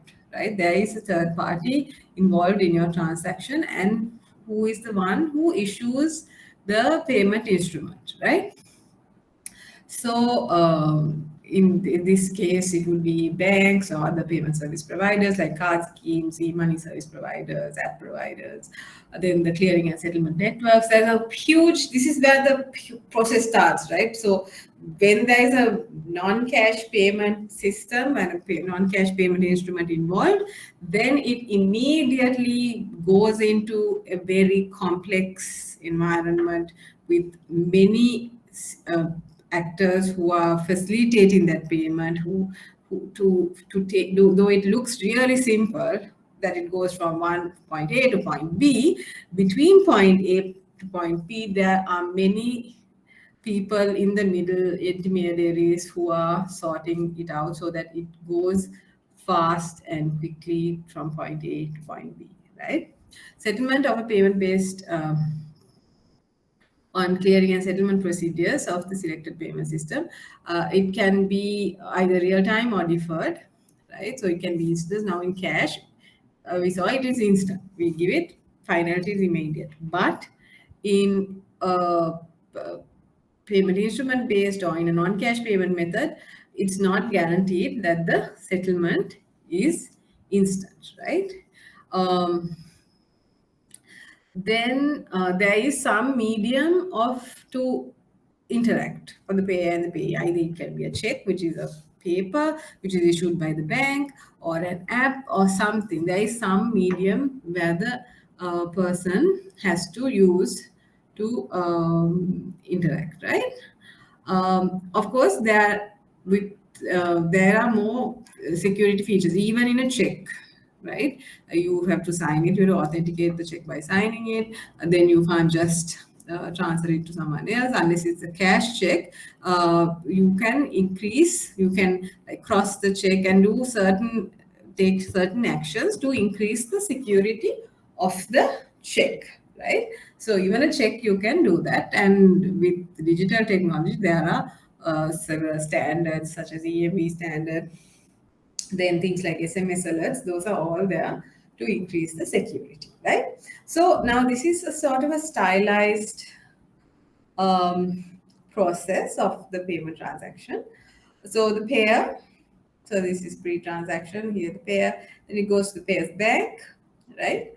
Now there has to be an authorization where the payer says, okay, send it, and then the bank is checking whether everything is okay, so the payment is authorized. And then, so the message is going off, right? And then to go off, the clearing, then comes the settlement part, right? So clearing is basically where you net out the obligations between the two banks, right? So the some in SEFs, we see that the money goes first and then the clearing and settlement happens later. But the reason that there is a delay is when the money goes to the payee after clearing and settlement, right? So clearing is where you net out the obligations between the two banks. So each payment doesn't go to the other bank every time. They net out probably end of the day or in a half day or a few hours, and then after they clear, they settle the net amount, right? So that is a way. So this is the complexity. So we are coming from where is our yes? Here we are. So from this straightforward process to a more complex process, right? So it's faster, it's got its perks, but there is a lot of complexity that the customer can't see, but the banks and all the payment service providers have to put up with, right? What am I saying here? So in Sri Lanka, non-cash payments are mainly processed through electronic payment systems that operate under multiple regulations that ensure timely settlement, security, and efficiency and reliability of the system. So in addition to all this, these all happen based on a whole set of rules that the central bank, then if it's cards, then the card schemes, the bank itself might have its own practices. So there are a lot of rules and regulations that have to be complied with when you are doing a non-cash transaction, right? So it's far more complex. And this is what, in the first half of this course, this is what we will learn, that this whole complex process, what it is all about, right? So digital payments and settlements, some key words that you will probably either have heard or we should know when we are learning payments. So payment initiation it's really hard. So I don't know whether you just heard the thunder. So payment initiation is the point where the payer can begin the payment process, right? So either on the app where you start the payment, right? So then there's the authorization, right? And then the clearing, right? What I just described. And then you have the person that clears. So there's a clearing house. Now in Sri Lanka, we have Lanka Clear, right? So San Lanka Clear is the clearing house in Sri Lanka. Before Lanka Clear, it was called Sri Lanka Automated Clearing House. That was run by the central bank. But after 2002, after the payment system modernization, Lanka Clear was created. So when is clearing not needed? Does anyone know when clearing is not needed?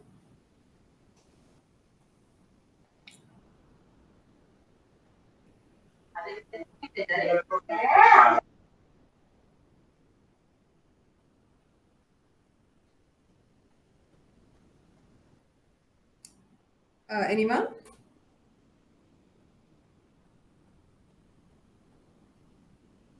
Anyone who knows when clearing is not needed?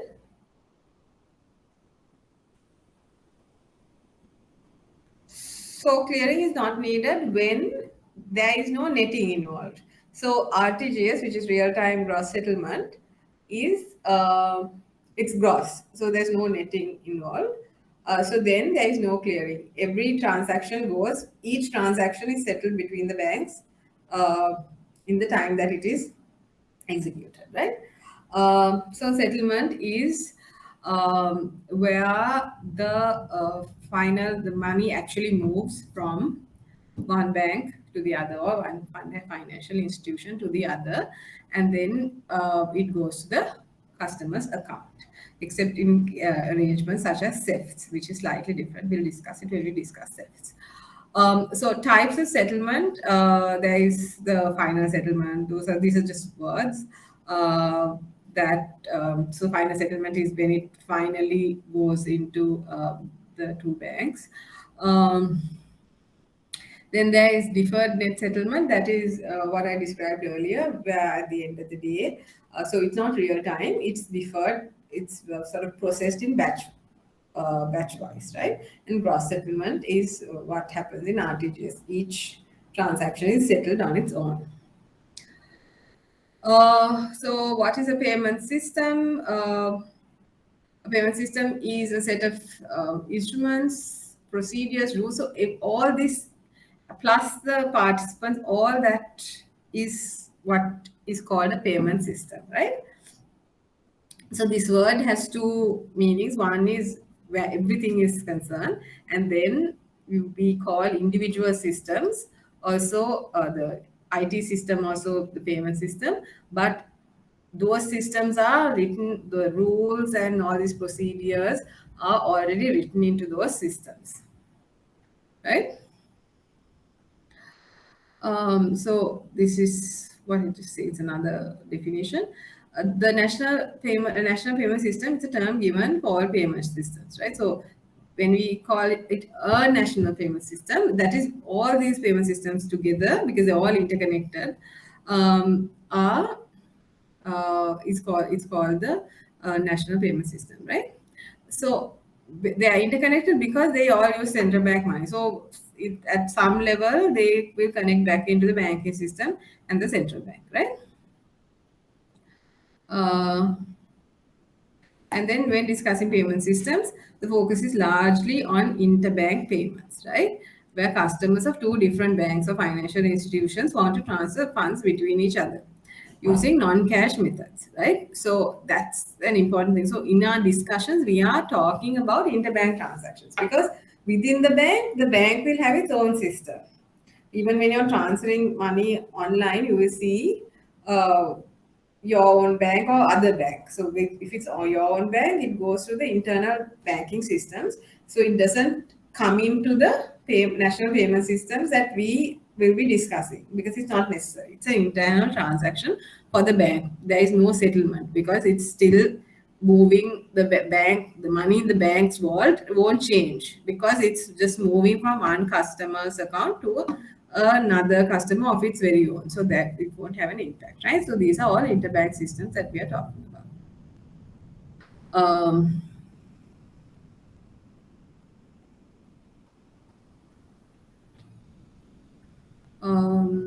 Right. So overview of payment systems.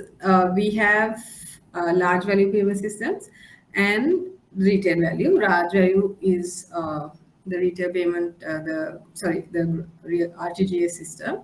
And then, of course, retail payments, we have several systems, and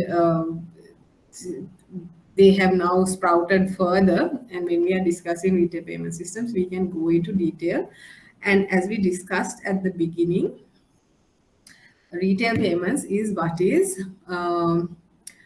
being developed a lot in the world now, and they're moving into real time, right? So these are deferred, right? Slips is deferred, SITs is deferred, cards are also deferred. These are based on the own systems, Mcash, Easy Cash. This is real time for the customer, right? This is real time for everyone, right? Right, now I have a small video on the evolution of payment instruments, and then we will go into how the payment instruments have changed, right? Now we started with cash, and now we've been discussing non-cash. This is a video that has been made by Lanka Clear.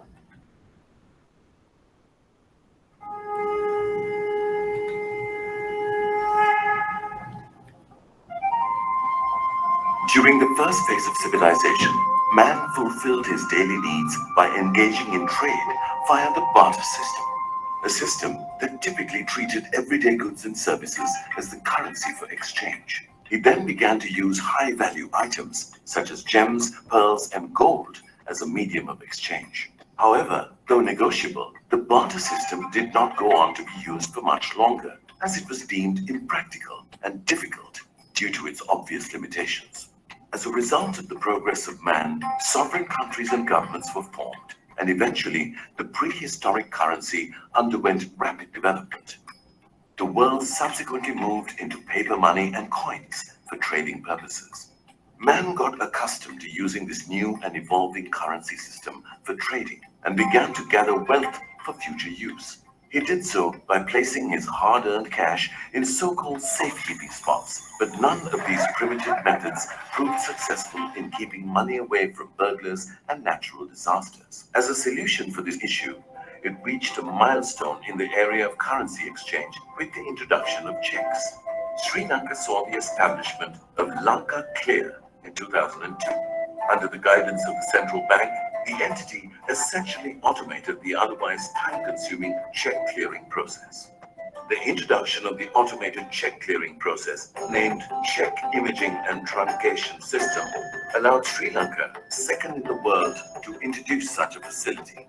In an effort to facilitate cash withdrawals 24 hours of the day, banks introduced ATMs. However, in the initial days, a customer had to visit his own bank's ATM for this purpose, as using another bank's ATM was a costly affair. Lanka Clear took the next step forward by introducing Common Electronic Fund Transfer Switch, CEFS, in 2015, which enabled immediate fund transfers among banks. Lanka Clear will be introducing a national card scheme under the brand name Lanka Pay to reduce the prevailing high transaction costs to banks.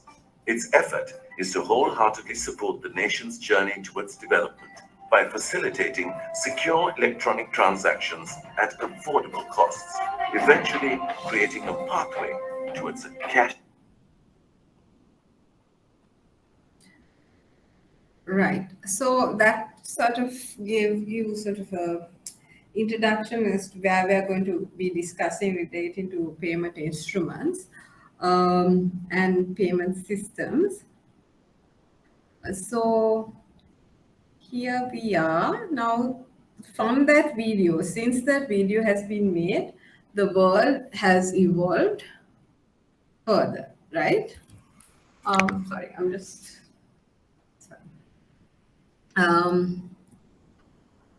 So we discussed barter system, we discussed cash, we talked about checks. Okay, so then we move into cards, right? So then cards were able to be more used on the internet, for internet payments. Then we have QR codes. So the ways of paying have been evolving, and these have been in the last. So cards came around, as you saw in the video as well, around in the 1950s or so. But this started picking up in the late 90s, 2000. And now we have QR codes from about the last 5 years or so. QR codes have been picking up. And then we have Internet of Things, wearables, other devices that you can pay through. So not only your watch, even things like your fridge or anything that your washing machine. There are so many things that you can just pay through to buy certain goods. And then we come to a very strategic development, a latest development, which is central bank digital currency, right? So central bank digital currency is official digital currency that countries are looking at to implement. So instead of notes and coins, these are digital tokens. So the note and coin is in a digital form, right? So Bahamas have introduced CBDCs, and China is doing a pilot at the moment. 16 other countries are doing pilots. We are also studying it at the moment because this is the way forward where the currency token itself is getting digitalized, right? So this is the evolution. So after going this, so we are going to a situation. Now here, these are payment instruments, right? These are all payment instruments. But now this is not a payment instrument. This is a payment method. It's a way of accessing your bank account, right? You're accessing via the QR code because you're directly sending money from your account to the customers, the merchant's account, right? There is no sort of middle process as such. So now we are going back to this point, and we have figured out a non-cash, non-metal alternative, a digital alternative for currency, right? And so in the middle, there are virtual currencies, the private coins that have been developed. With that development of technology, now the central bank digital currency, which is the official currencies, are being developed. So these are the evolutions that we are seeing. So this, after all this time, we have found the technology to directly convert this into this. Because we didn't have the technology to convert this into this, we have been using all these other methods. Of course, for this, we are using the same access methods such as QR and NFC, right? This is NFC, near field, but it's this that is getting transferred. Any questions on this? Or any questions so far?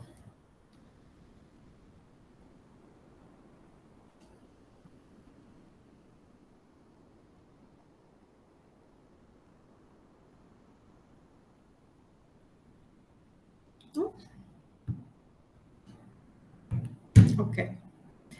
So now what we are seeing is as this evolution. Of course, this evolution is not a linear process, right?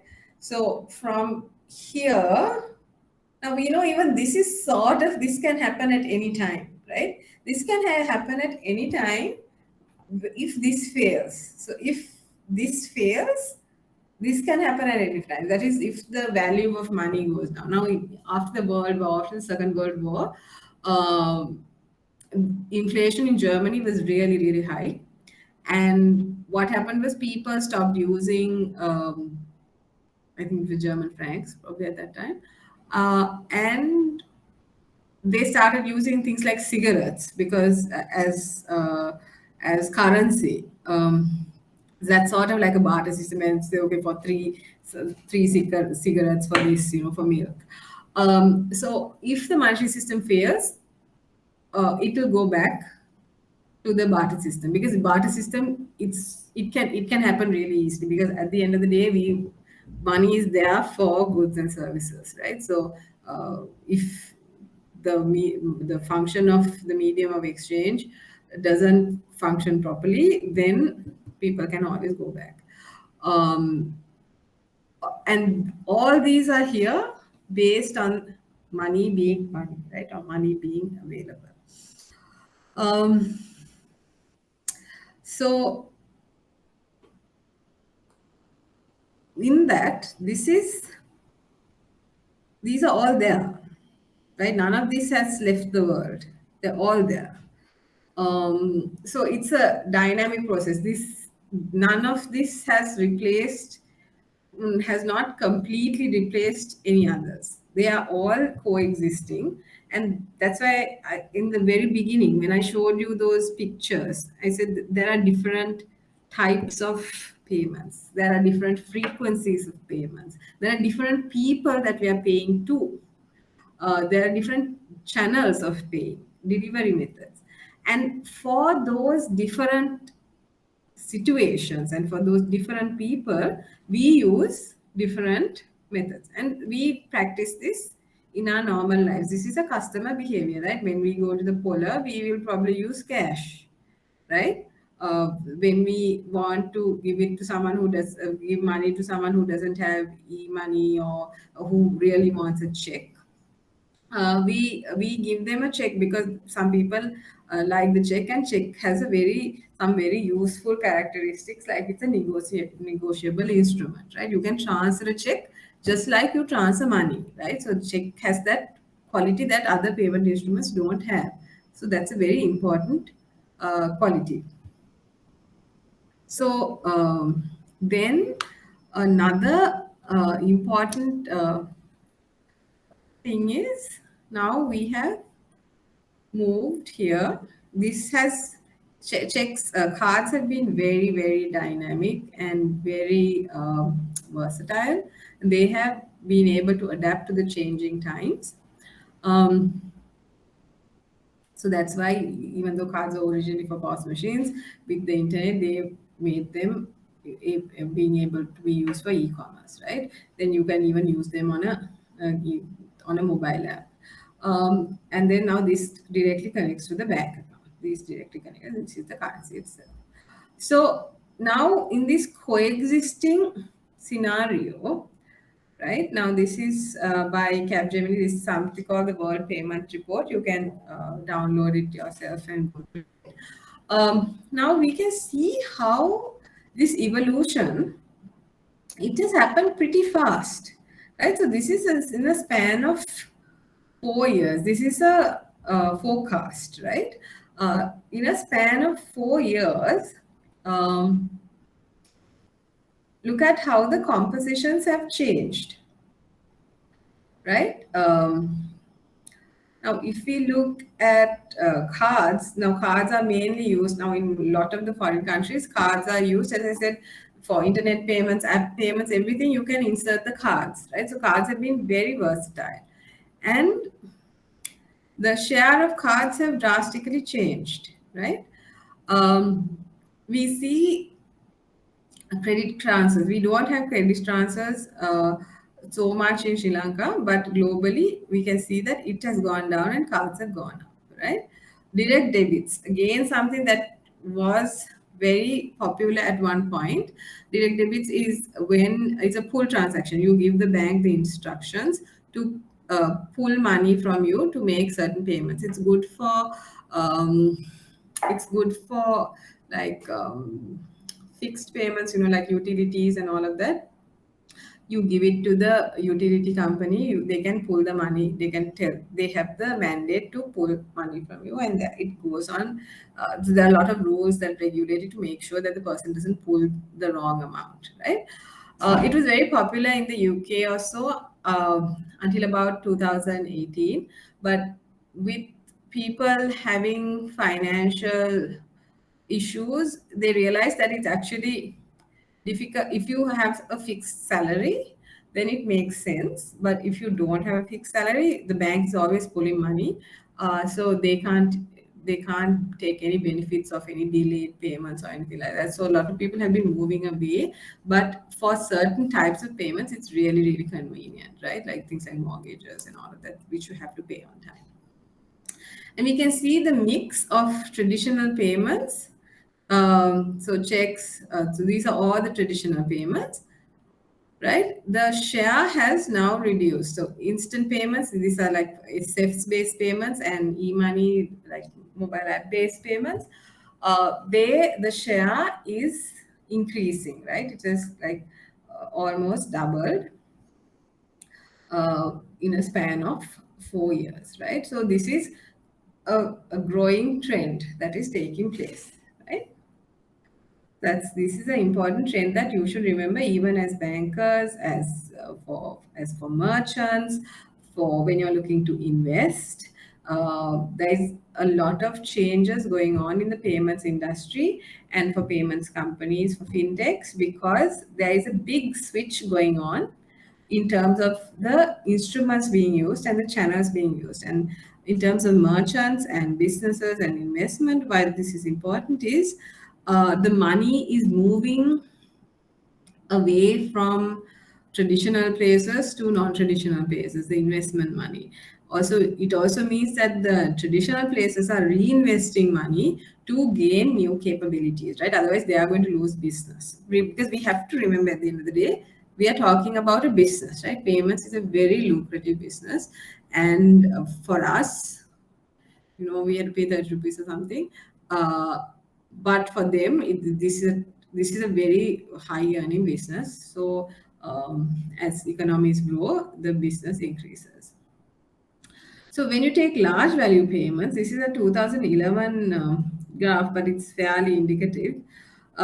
You can see the RTGS systems. So globally, with those changes, we also have the RTGS systems, Now in Sri Lanka, we have RTGS and a check clearing house here.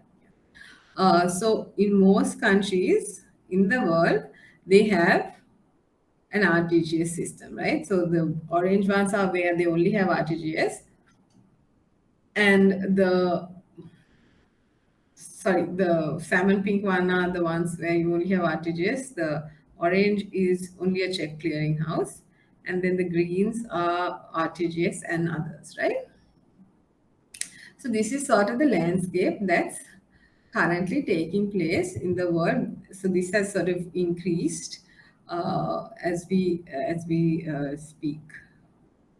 Right. So in the meantime, while banks and fintechs and customers are changing, regulators are also enabling this because there's a huge plus for financial inclusion, as I showed you at the very beginning.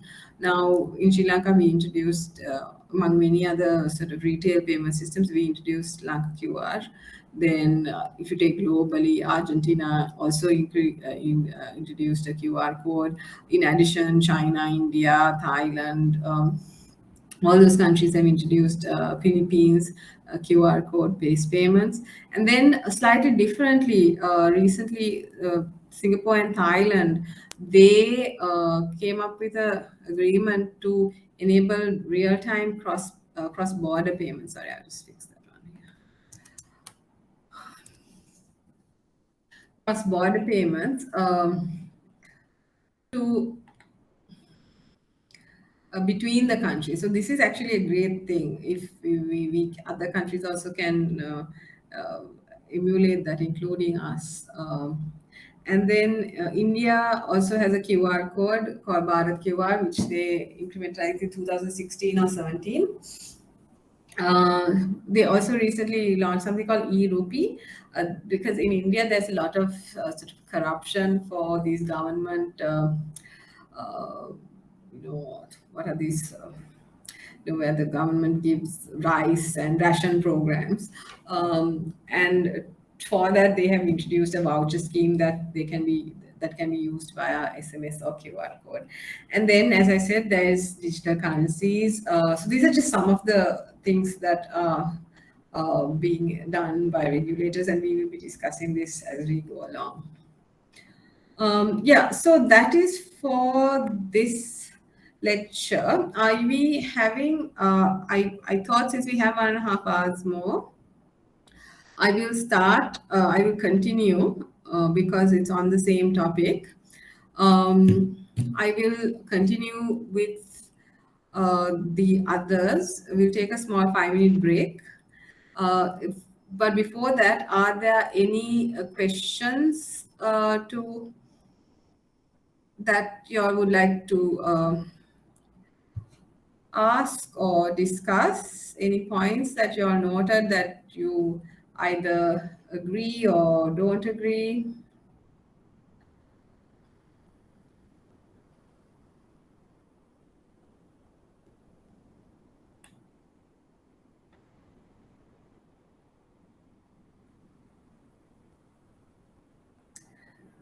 Right. So if there isn't anything, we'll continue. We'll do the second lecture. We'll start off with the. Actually, it's a continuation, though I call it the second lecture. So I've updated it except for the date, of course. And so this is, again, it's the continuation of the evolution of the payment instruments. Let's come back by 4:10. So we just have a few slides here. I think we can finish this. And the reason I want to do this is if you all are going to do the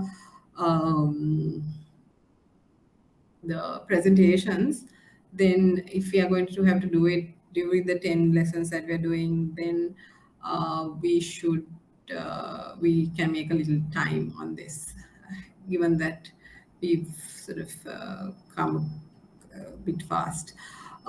So also, can I just know your comments? Am I teaching too fast, too slow? Anything that you all would like, any things that you all would like me to emphasize? Because you have to understand, doing online, I can't see any of you, so I really don't know to what level you are comprehending, or it's a slight difficulty for the teacher when teaching online. Is everything okay? Is it okay to continue like this?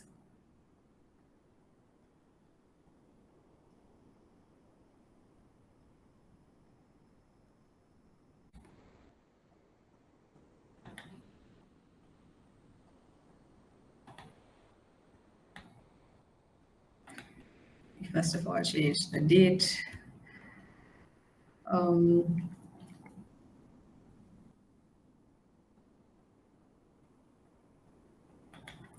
Right, so we are looking at this point of the course, right?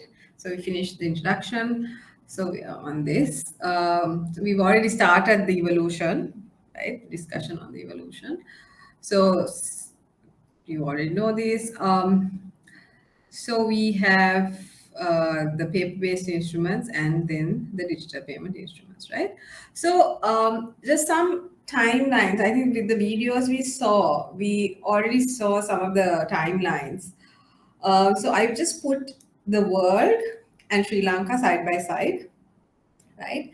And some key payment instruments that were introduced over since kind of like post World War. We see these payment instruments rising.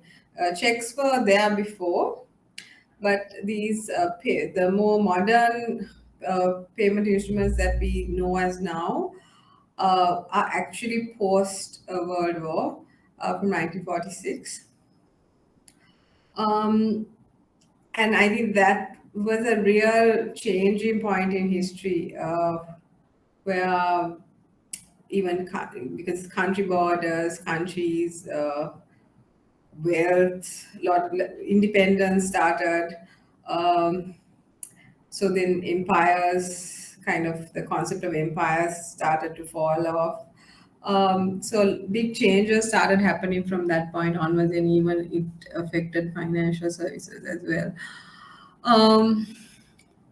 So in 1946, we see the first bank issued charge cards. So charge cards are you make the payment. So it's kind of a promise to pay later, and then the merchant can go and charge the account of the customer by giving it to the bank, right? Because it kind of has a record of the payments the customer has to make to the merchant. So then Diners Club card starts. That's also a charge card. And then you have the first plastic card, which we saw the Bank of America card. The first plastic card is the American Express card. And then we have the Barclays card in 1966 in UK, right? And then you have the Interbank Card Association, right? That forms MasterCard, right? Then the first ATM is in 1967 in Barclays. In 1986, we see sort of Sri Lanka joining this picture. We have ATMs that come in 86, and in 89, we have credit cards being introduced by the commercial banks, right? And then on the other side, in 1994, we have internet banking being introduced to the world, right? So this happens in, I think, in probably in California in the US, because it's the Stanford Fed Credit Union. And then, so this is early as 1994, right? So internet wasn't really in Sri Lanka at that time. It sort of picked up, I think, 1998-ish, around that time.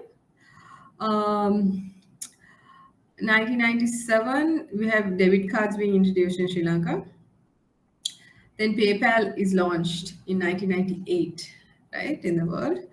And then internet banking in Sri Lanka in 1999. So you can see this point now, it starts speeding up, right? The intervals are getting shorter and shorter. And then you have in 2005, right? So this whole, the interesting part here is, all this happens and then there's a bit of a lull, right? And then you have M-Pesa in Kenya starting, which is SMS based, but easy cash, M-Cash model, right? And that was really the start of this using mobile digital for financial inclusion. That's kind of really where it starts. Until that time, all these instruments were used, internet banking, those were not used for financial inclusion. That was in developing countries, those were just payment instruments. In our countries, it was if you were lucky enough to have a computer and then an internet, then you can have internet banking. But I think it was mainly the companies that were using this. So M-Pesa model starts in Kenya because they have a lot of unbanked people. So because they don't have banks and it's difficult for them to access currency, the mobile phone-based money system starts, right?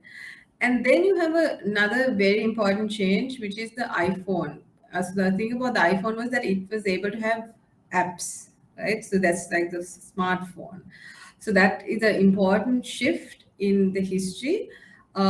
This technology that goes to the customer. So M-Pesa also the mobile phone, which is the technology which the customer holds. The customer has invested in this technology. So far, these are the technologies that the banks gave the customers. This, if you have internet banking, good, you can use it and access. If not, well, you can use other methods, right?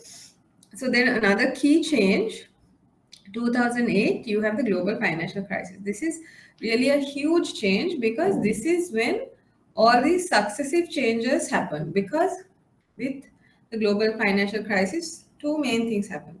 One was people lost faith in banks, right? People in developed countries, a lot of people in developed countries lost faith in banks because they felt that the banks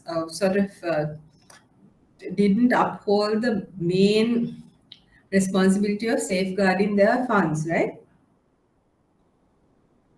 And then the other was a lot of bankers lost their jobs in US and Europe. And so they needed to find work. And at the same time, with the iPhone, with the internet, all those things kind of came together at the same time. So these bankers went back to things that they knew, which was financial services, and they were trying to figure out how to provide financial services in a more efficient way, in an alternative way to banks, which had now failed the customers. So that is when fintech arose. So fintech really arose with the financial crisis. It is one of the positives of the global financial crisis. Though it was painful, there have been some positive outcomes. Also, another thing of the financial crisis was Bitcoin, because people lost faith in the monetary system, right? The entire system, there are people who lost faith in it. So they went and developed the Bitcoin, and the Bitcoin picked up because before the Bitcoin in the early 2000s, there had been similar digital coins that had been developed, right? But they didn't pick up because there wasn't a need. People had faith in the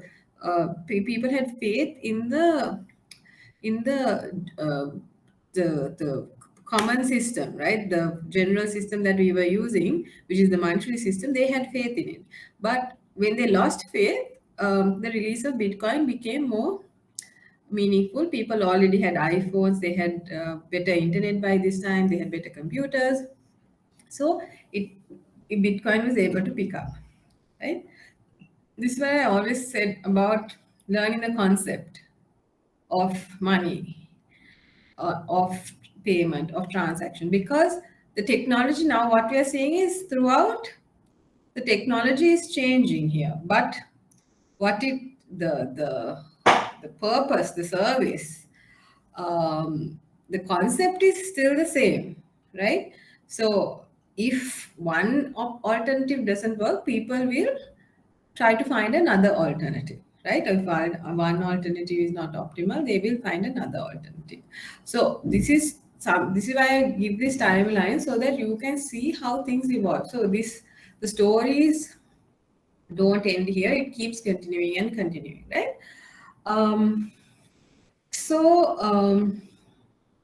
Then we have QR code. Now again, QR code technology was also developed initially around this time, but Alipay in China realized, hey, now all this China was now becoming an economic giant, and people had these low-cost Chinese smartphones. People started to use them, and so Alipay was like, hey, let's use QR code, and Alipay became really successful in China and now globally, right? So this is another fintech with technology. You find a underserved market, right? So the retail customer was underserved, though there were lots of banks in China and money. People didn't have ways of transferring that money to buy goods and services, to remit money to their families. So then things like Alipay came into the system, right? So in Sri Lanka, we don't have any significant changes in terms of retail payment instruments. We have, of course, big changes taking place in terms of the infrastructure, which we will learn later. I will probably add this here. It might make more sense. The RTGSFs this side. Otherwise, it looks like nothing happened. So I will add those and send that to you. So then mobile money, which is M-Pesa here. So 7 years after we launched this, right? And the thing is, if there are people, I just want to ask any of you, if you have any knowledge on this, do your customers, do people, the SMEs that you work with, do they use mobile money?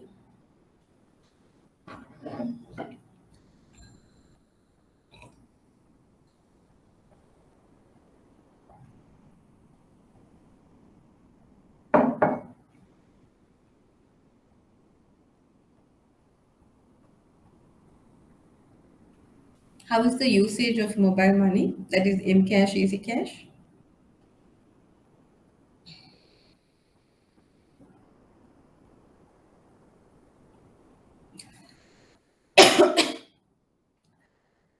Okay, if you all can find out, you all can come back. But as we saw, it's a small percentage, 2.4 of the population. So it's not a very large sample. Of course, there are many users, and now it has advanced, and we can see how it has advanced with time. The reason that it wasn't as successful in Sri Lanka as it was in Kenya was because Sri Lanka is highly banked, as I told you earlier. So in 2016, now Bitcoin emerged in 2009. It kind of really picked up in 2012 onwards. And then, so the Bitcoin technology, the blockchain-based technology, kind of inspired central bankers to think, okay, we should think of a digital token. Until that time, all this internet-based, even now, all our e-money-based transactions are based on messages, right? There is no token being moved. The messages move, and then finally the balances are moved, and the money comes to the central bank, and it's settled in the central bank accounts, and then the actual balances move between the banks. But there is no token. But with Bitcoin, the idea of having a token, a secure token, was available. So the Swedish central bank proposed developing an e-krona. So interestingly, when we discuss central bank digital currencies, we see that though Sweden was the first to start this piloting of the CBDCs, it's actually not the Swedish that implemented it initially, it's Bahamas. So there are different factors to consider when you actually take on a central bank digital currency. But we will discuss that in the future, right? And then 2018, we launched Lanka QR. And we have been promoting digital payments since. Any questions on this?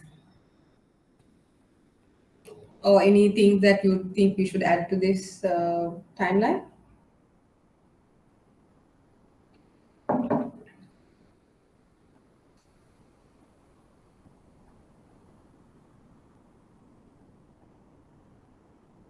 No?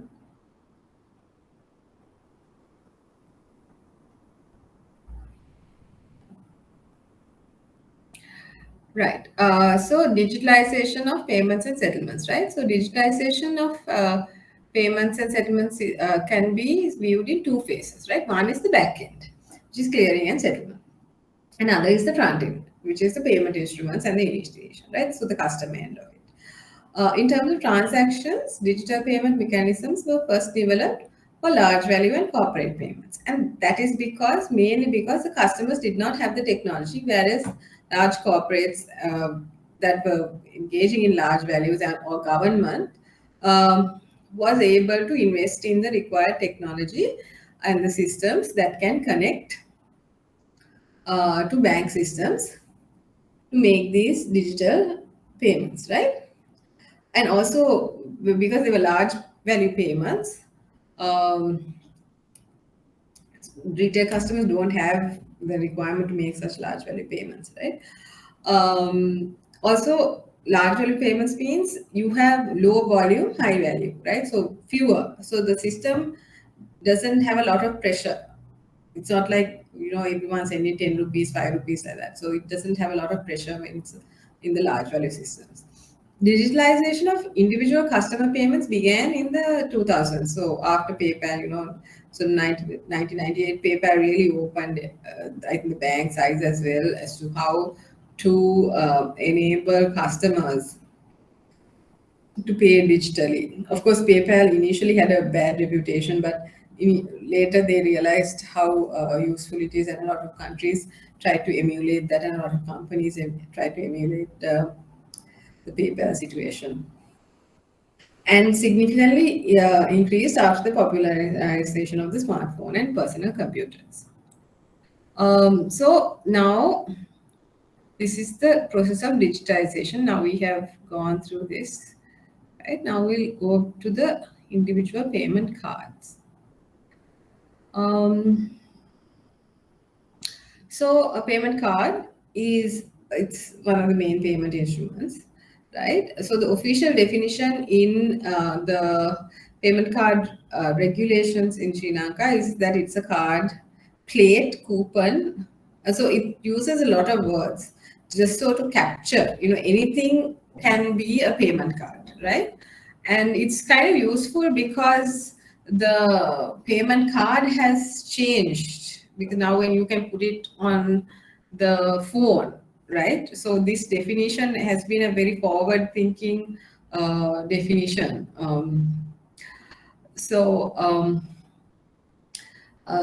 It can have stored value or credit, right? Or access to the account, right? That may be used from time to time to obtain money or to make a payment, and includes debit, charge, credit, or stored value. Now in Sri Lanka, we don't have any charge cards, right?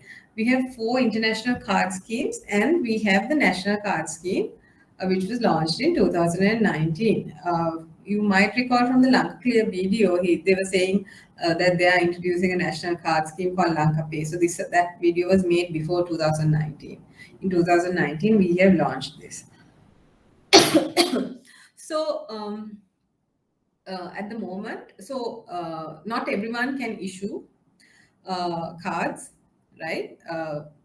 Lot more people can acquire, but issuers, you have issuers and acquirers.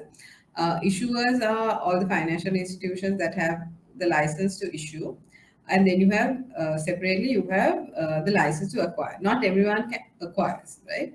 A lot of people issue cards, and issuing cards is a lucrative part of the business as well.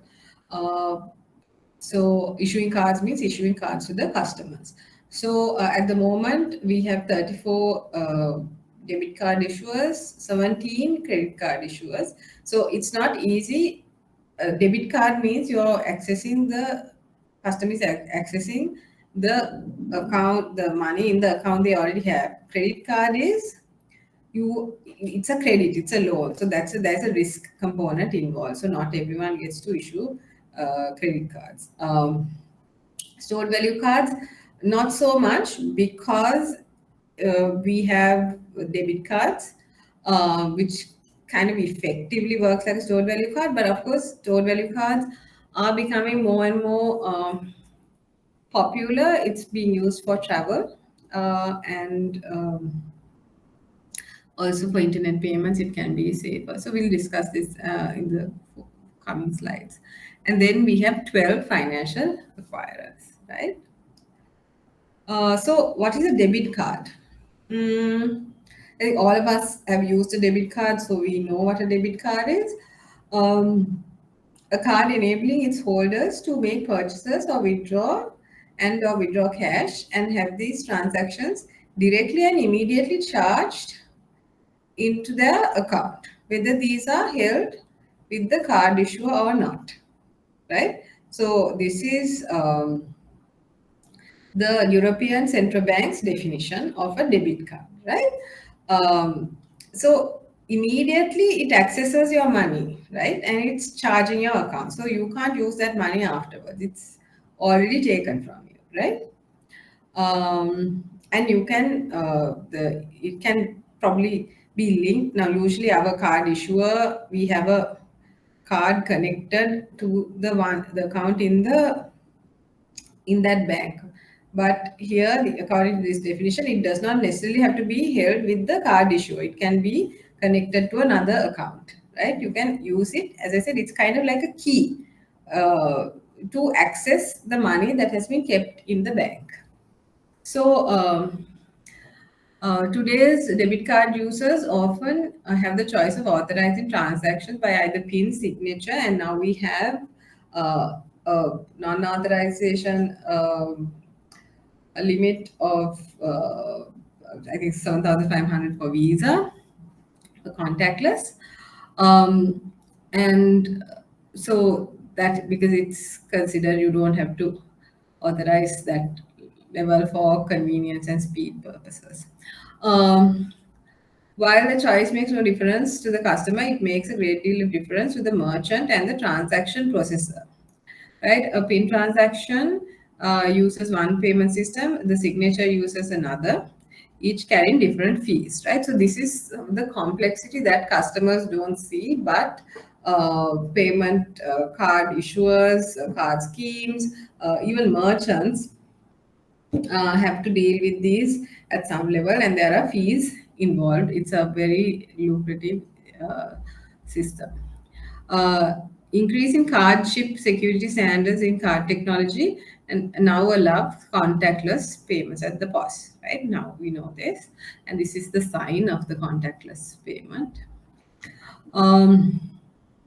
Now in countries like UK, they don't have signature for debit cards. It's chip and PIN. You have to use your PIN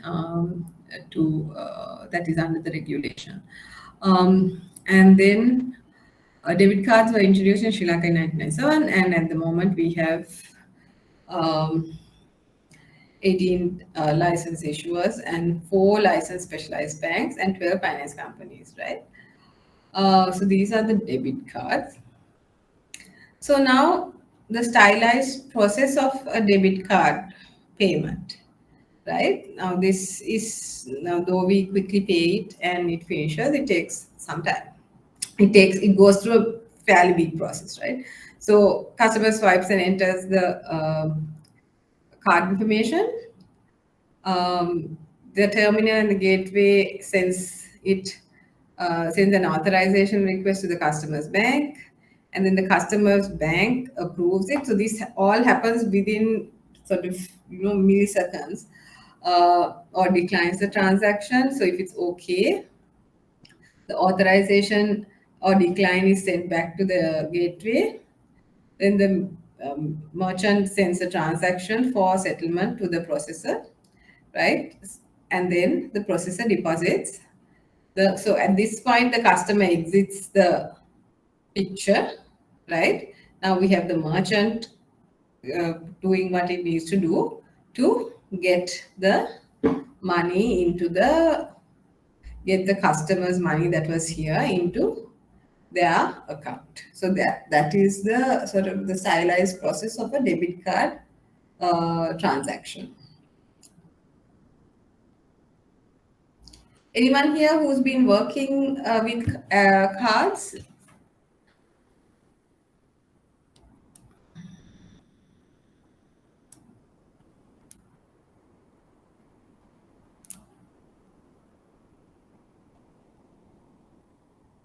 In the card centers of your banks?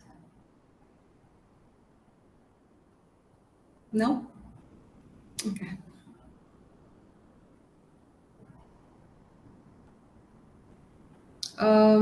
So then we are going to talk about the National Card Scheme. So the National Card Scheme was launched in 2019. And it's operated by Lanka Clear, right? It was launched by the central bank with JCB. So JCB, like Visa, Master, JCB is another international card scheme. It's a Japanese one.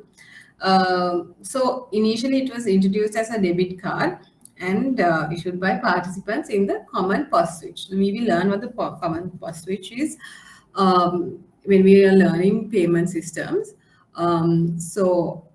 It's basically an interoperable point of sales switch. So the objectives of a national card system is to reduce the cash management cost in the country, that is encourage less cash. Then also what happens is when we use international card schemes, our payment data, all the transactions are processed externally, like a message goes outside Sri Lanka and comes back. When we use national card scheme, that does not happen. The information remains in the country, right? And also we have a lot of space to use it, like for social security payments. And then it is on a reduced fee, the MDR, the merchant discount rate is less than, I think it's 1%. It's less than if you are using a Visa or Master or any of those other international cards. And then, so now what happens is all our local transactions, there is a foreign exchange payment that goes to international card schemes, right? Finally, for the service. But when we, even for processing local transactions, now when we use this card, that doesn't happen. Only the foreign payments, that is when we go abroad and make payments, only do we use JCB. Otherwise, for rupee transactions, all happen locally through Lanka Clear. So this is the process, right? Now, if it's a local transaction to the bank customer, the acquiring bank, when you present your card, and then it goes to the Lanka Pay network, and then it goes to the issuing bank and then comes back to the customer, right?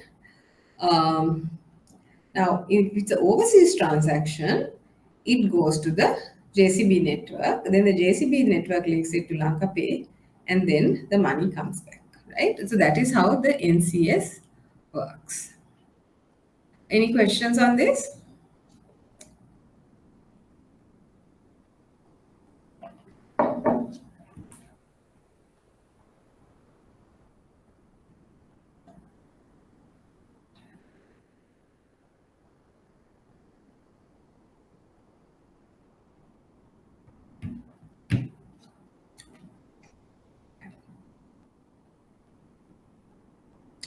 Then credit cards.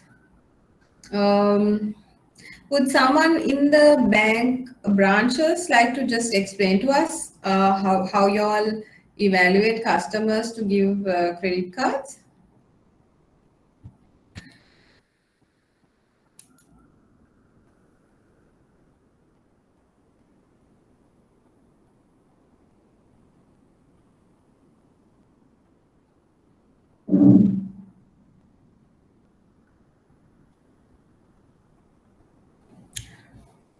Rangan or Visista, if you can.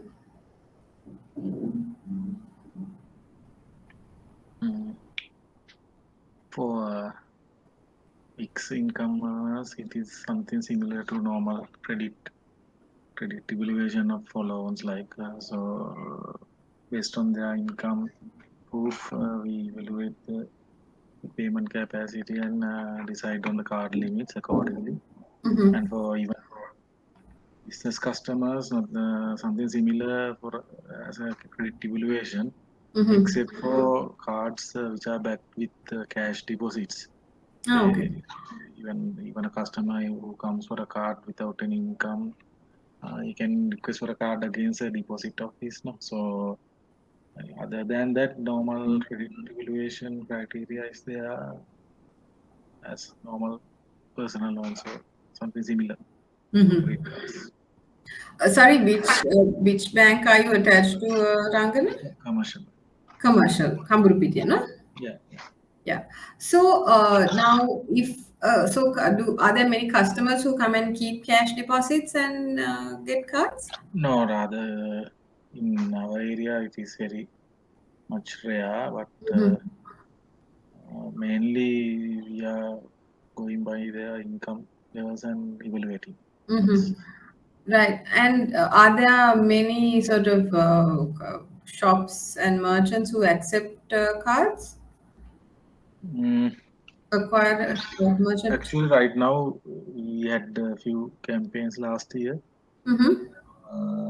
Now there are a few places. Actually, earlier there were only 1 or 2 places over there, but now with the time we were able to canvas few machines here and there, so it is get to gradually improve. Right. And I suppose there are also, is there e-commerce usage in that area?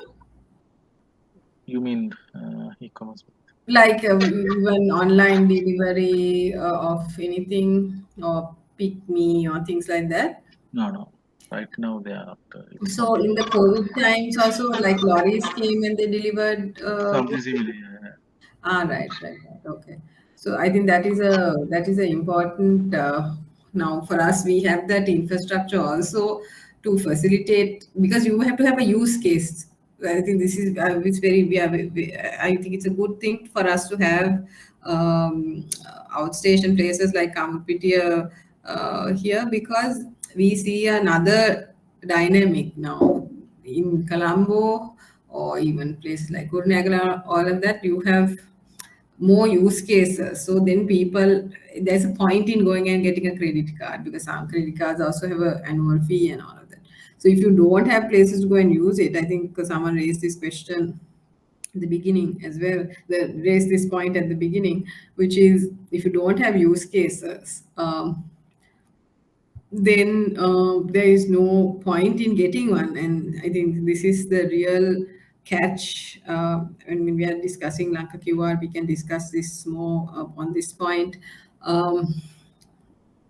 because no matter how much we promote digital payments, if the rest of the the market has not accepted it for various reasons, then that will always be a block. I mean, you can go and give POS machines to people, but if people don't see a point, or if they see it as expensive, they will just drop it and not use it. So a credit card is a card that enables card holders to make purchases or withdraw cash up to a pre-arranged credit limit. The credit is granted by either settled, and granted may be settled in full by the end of a specified period, or settled in part and the balance taken as extended credit. Credit cards were first introduced in 1989 in Sri Lanka. You can obtain a cash advance. The past decade, cross-border arrangements have become increasingly common. Cross-border credit card and ATM cards are now routine. This number has not really changed in 2020. Yeah, so sorry, this number is the same from 2020, which is 14 commercial banks and 3 finance companies only issue credit cards in Sri Lanka. Another point that I wanted to ask regarding credit cards is things like awareness. Do you all have awareness programs on how to use credit cards?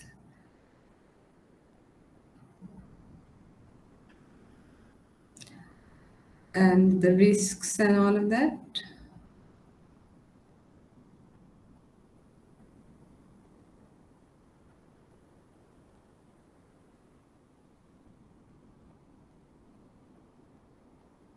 HNB, Visista?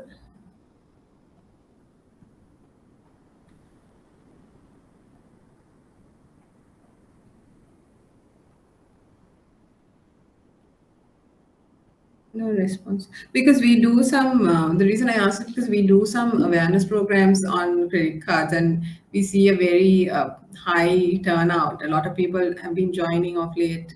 So I'm thinking a lot more people are considering, especially with COVID, they're considering using these. That's why I asked whether the banks are doing awareness programs. The State Bank of India, I'm sorry, I can't remember your name. Was it Laksara, is it? No. No, it's Chaturanga. Sorry? No, it's Chaturanga. Sorry, Chaturanga, yes. Do you all issue credit cards, Chaturanga? I can't recall.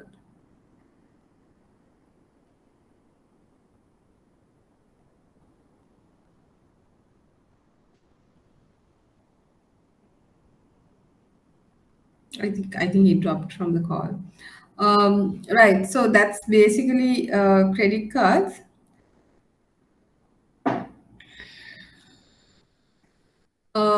So we are seeing in, thought I changed this one. Yes, this one I've not changed. So we are seeing this, there isn't a major change. Oh, so another thing I want to show you all, right? So all this data is from the payments bulletin, right? We publish this every quarter, right? If you all are not already using this, you can use this. It's got a lot of data and it's, if you're doing this sort of work, this has a lot of helpful data.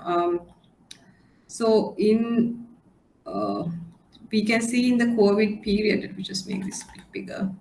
There hasn't been, so this is Q3. There's only been a slight drop. So we are seeing it's the trend is kind of going slightly downwards for credit card use, right? But we're expecting a pickup. So we'll see from next year's data. Sorry, the last quarter data.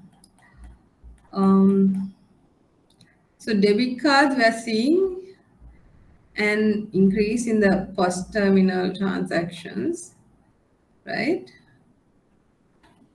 Yeah, this is one which we can see the value is going up and the volumes are marginally on the increase. So that means because we have less credit cards and obviously more, so here, look at the numbers here in the legend, right? And then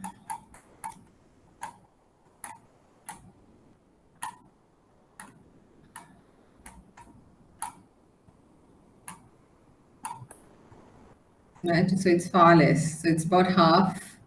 So then we have about half the number of credit cards we have that are debit cards. So I think this reflects what we just discussed of having less people to give credit cards to. So this is a sort of an indicator of the sort of the development structural issues that we are having in the economy, the imbalances that we are having, right? Sorry. Right. So number of cards issued. So in credit cards, we are seeing a rise, right? So the number of cards issued are going up. So this, we really need to sort of match this with the transactions. That's very important, right? And this is a cumulative number, and this is the addition of, so with every quarter being added, this has sort of a linear rise. Now, interestingly, in debit cards, we are seeing an opposite behavior, right? But we'll have to see what it is. It could be a saturation. See what has happened here. So the average value per transaction, like this is an interesting data point, right? And this also has a lot of business consequences. What we are seeing is a drop.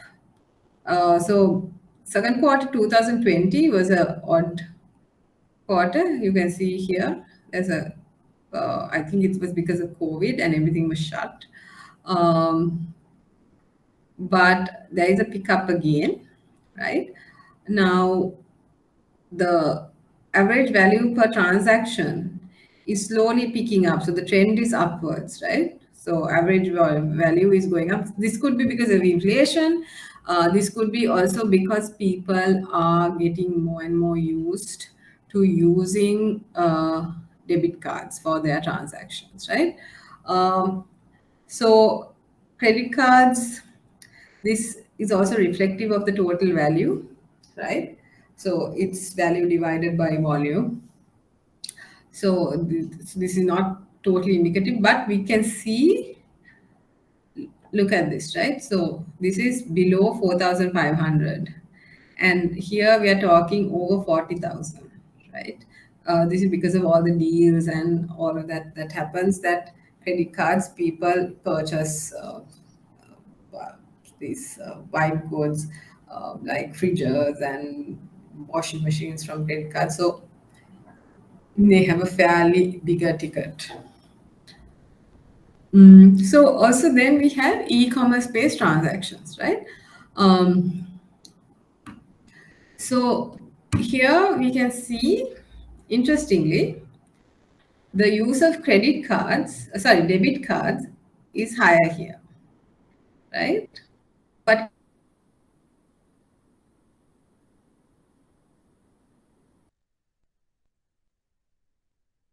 in terms of the is almost the same. The value is almost the same, right?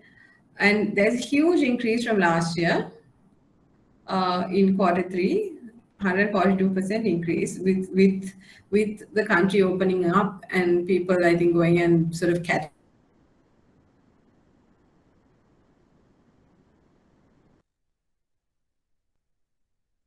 up. We see is the users of credit cards use e-commerce more, right, in terms of value. The growth of use in e-commerce is pretty much the same. So the same, almost 90% growth quarter to quarter in e-commerce. So this basically, it also shows that even though the country has opened up, people are now more used to buying things online.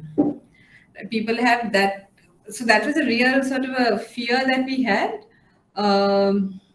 Whether after COVID, people will just fall back into their old ways of going to shops and not using digital payment methods. but we find there's a big economy of e-commerce growing, and this is very important because having good e-commerce numbers is not just for someone might say, oh, but the small timers are getting hit, but the people who are buying from these places are not always the small people who go and buy from small shops, but also small shops have found ways to deliver and sort of with things like Uber, Pick Me, they have also found ways to get into access a bigger market, because when you get into a digital platform you can access a much bigger market than the physical market. And for to attract foreign payment schemes or anything like that, we need to show that there is viable appetite for e-commerce in Sri Lanka. So this growth is a very good number for us to see. And then we have stored value cards in Sri Lanka. So stored value is like a top up, right? So you, instead of topping up your phone, you top up a card. And reload is the word. So it's commonly used in countries where it is difficult to obtain a debit or credit card due to economic reasons, right? Debit could be due to cost, risks. Credit could be the same reasons why we have a low credit rating, credit card issuance. It's also used for safety purposes. A lot of, when there is if there's risk of online fraud, then all you need to do is by using a stored value card, you minimize the risk to that value that has been topped up. Now, if you use a debit card, you're exposing your entire bank account. If you're using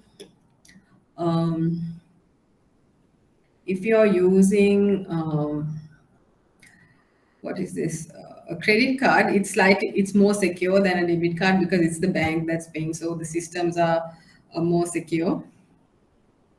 But stored value card for like a lot of people now, they have been using stored value cards for online transactions and also for travel cards. So this is a card issued by a commercial bank. When you travel abroad, instead of using your own credit card and risking using it abroad in unknown POS machines, you can have a travel card and top up your USD into this and use it.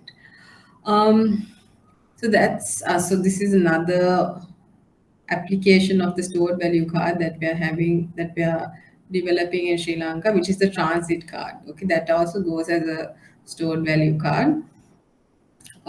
So in UK and in many countries, the transit card is a stored value card because then you can use it offline. You don't have to be connected to the internet. You can just tap and go, and so that is a very useful way, a day-to-day use of a stored value card. And also you can give a non-KYC card, which means you don't need to check the KYC because it's a small amount that is stored in the card, so that's fine. Yeah, so that is all. Are there any questions?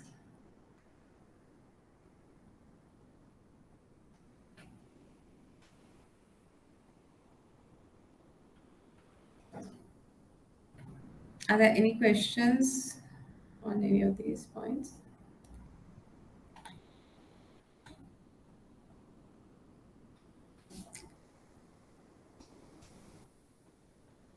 Right. So if there are no questions, we can stop for today. And for next time, I will discuss with IBSL and let you know about the examination and the rescheduling of classes that I will fix and send it across, so 7 to 9. And yeah, is anything else that I need to check on? Is that all?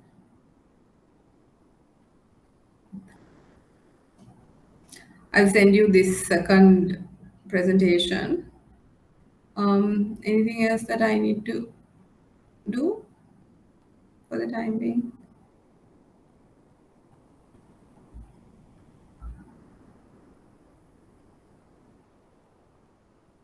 I will also send you the links to the world payment reports. And the reason I'm asking you all to go through these is because even for your work, these are new things, new things that you all can propose, you all can come up with and try to change things and train your people as well, because these are the way that not only the world, even your own bank at head officers, because we deal with the head officers, these are the ways that it's moving.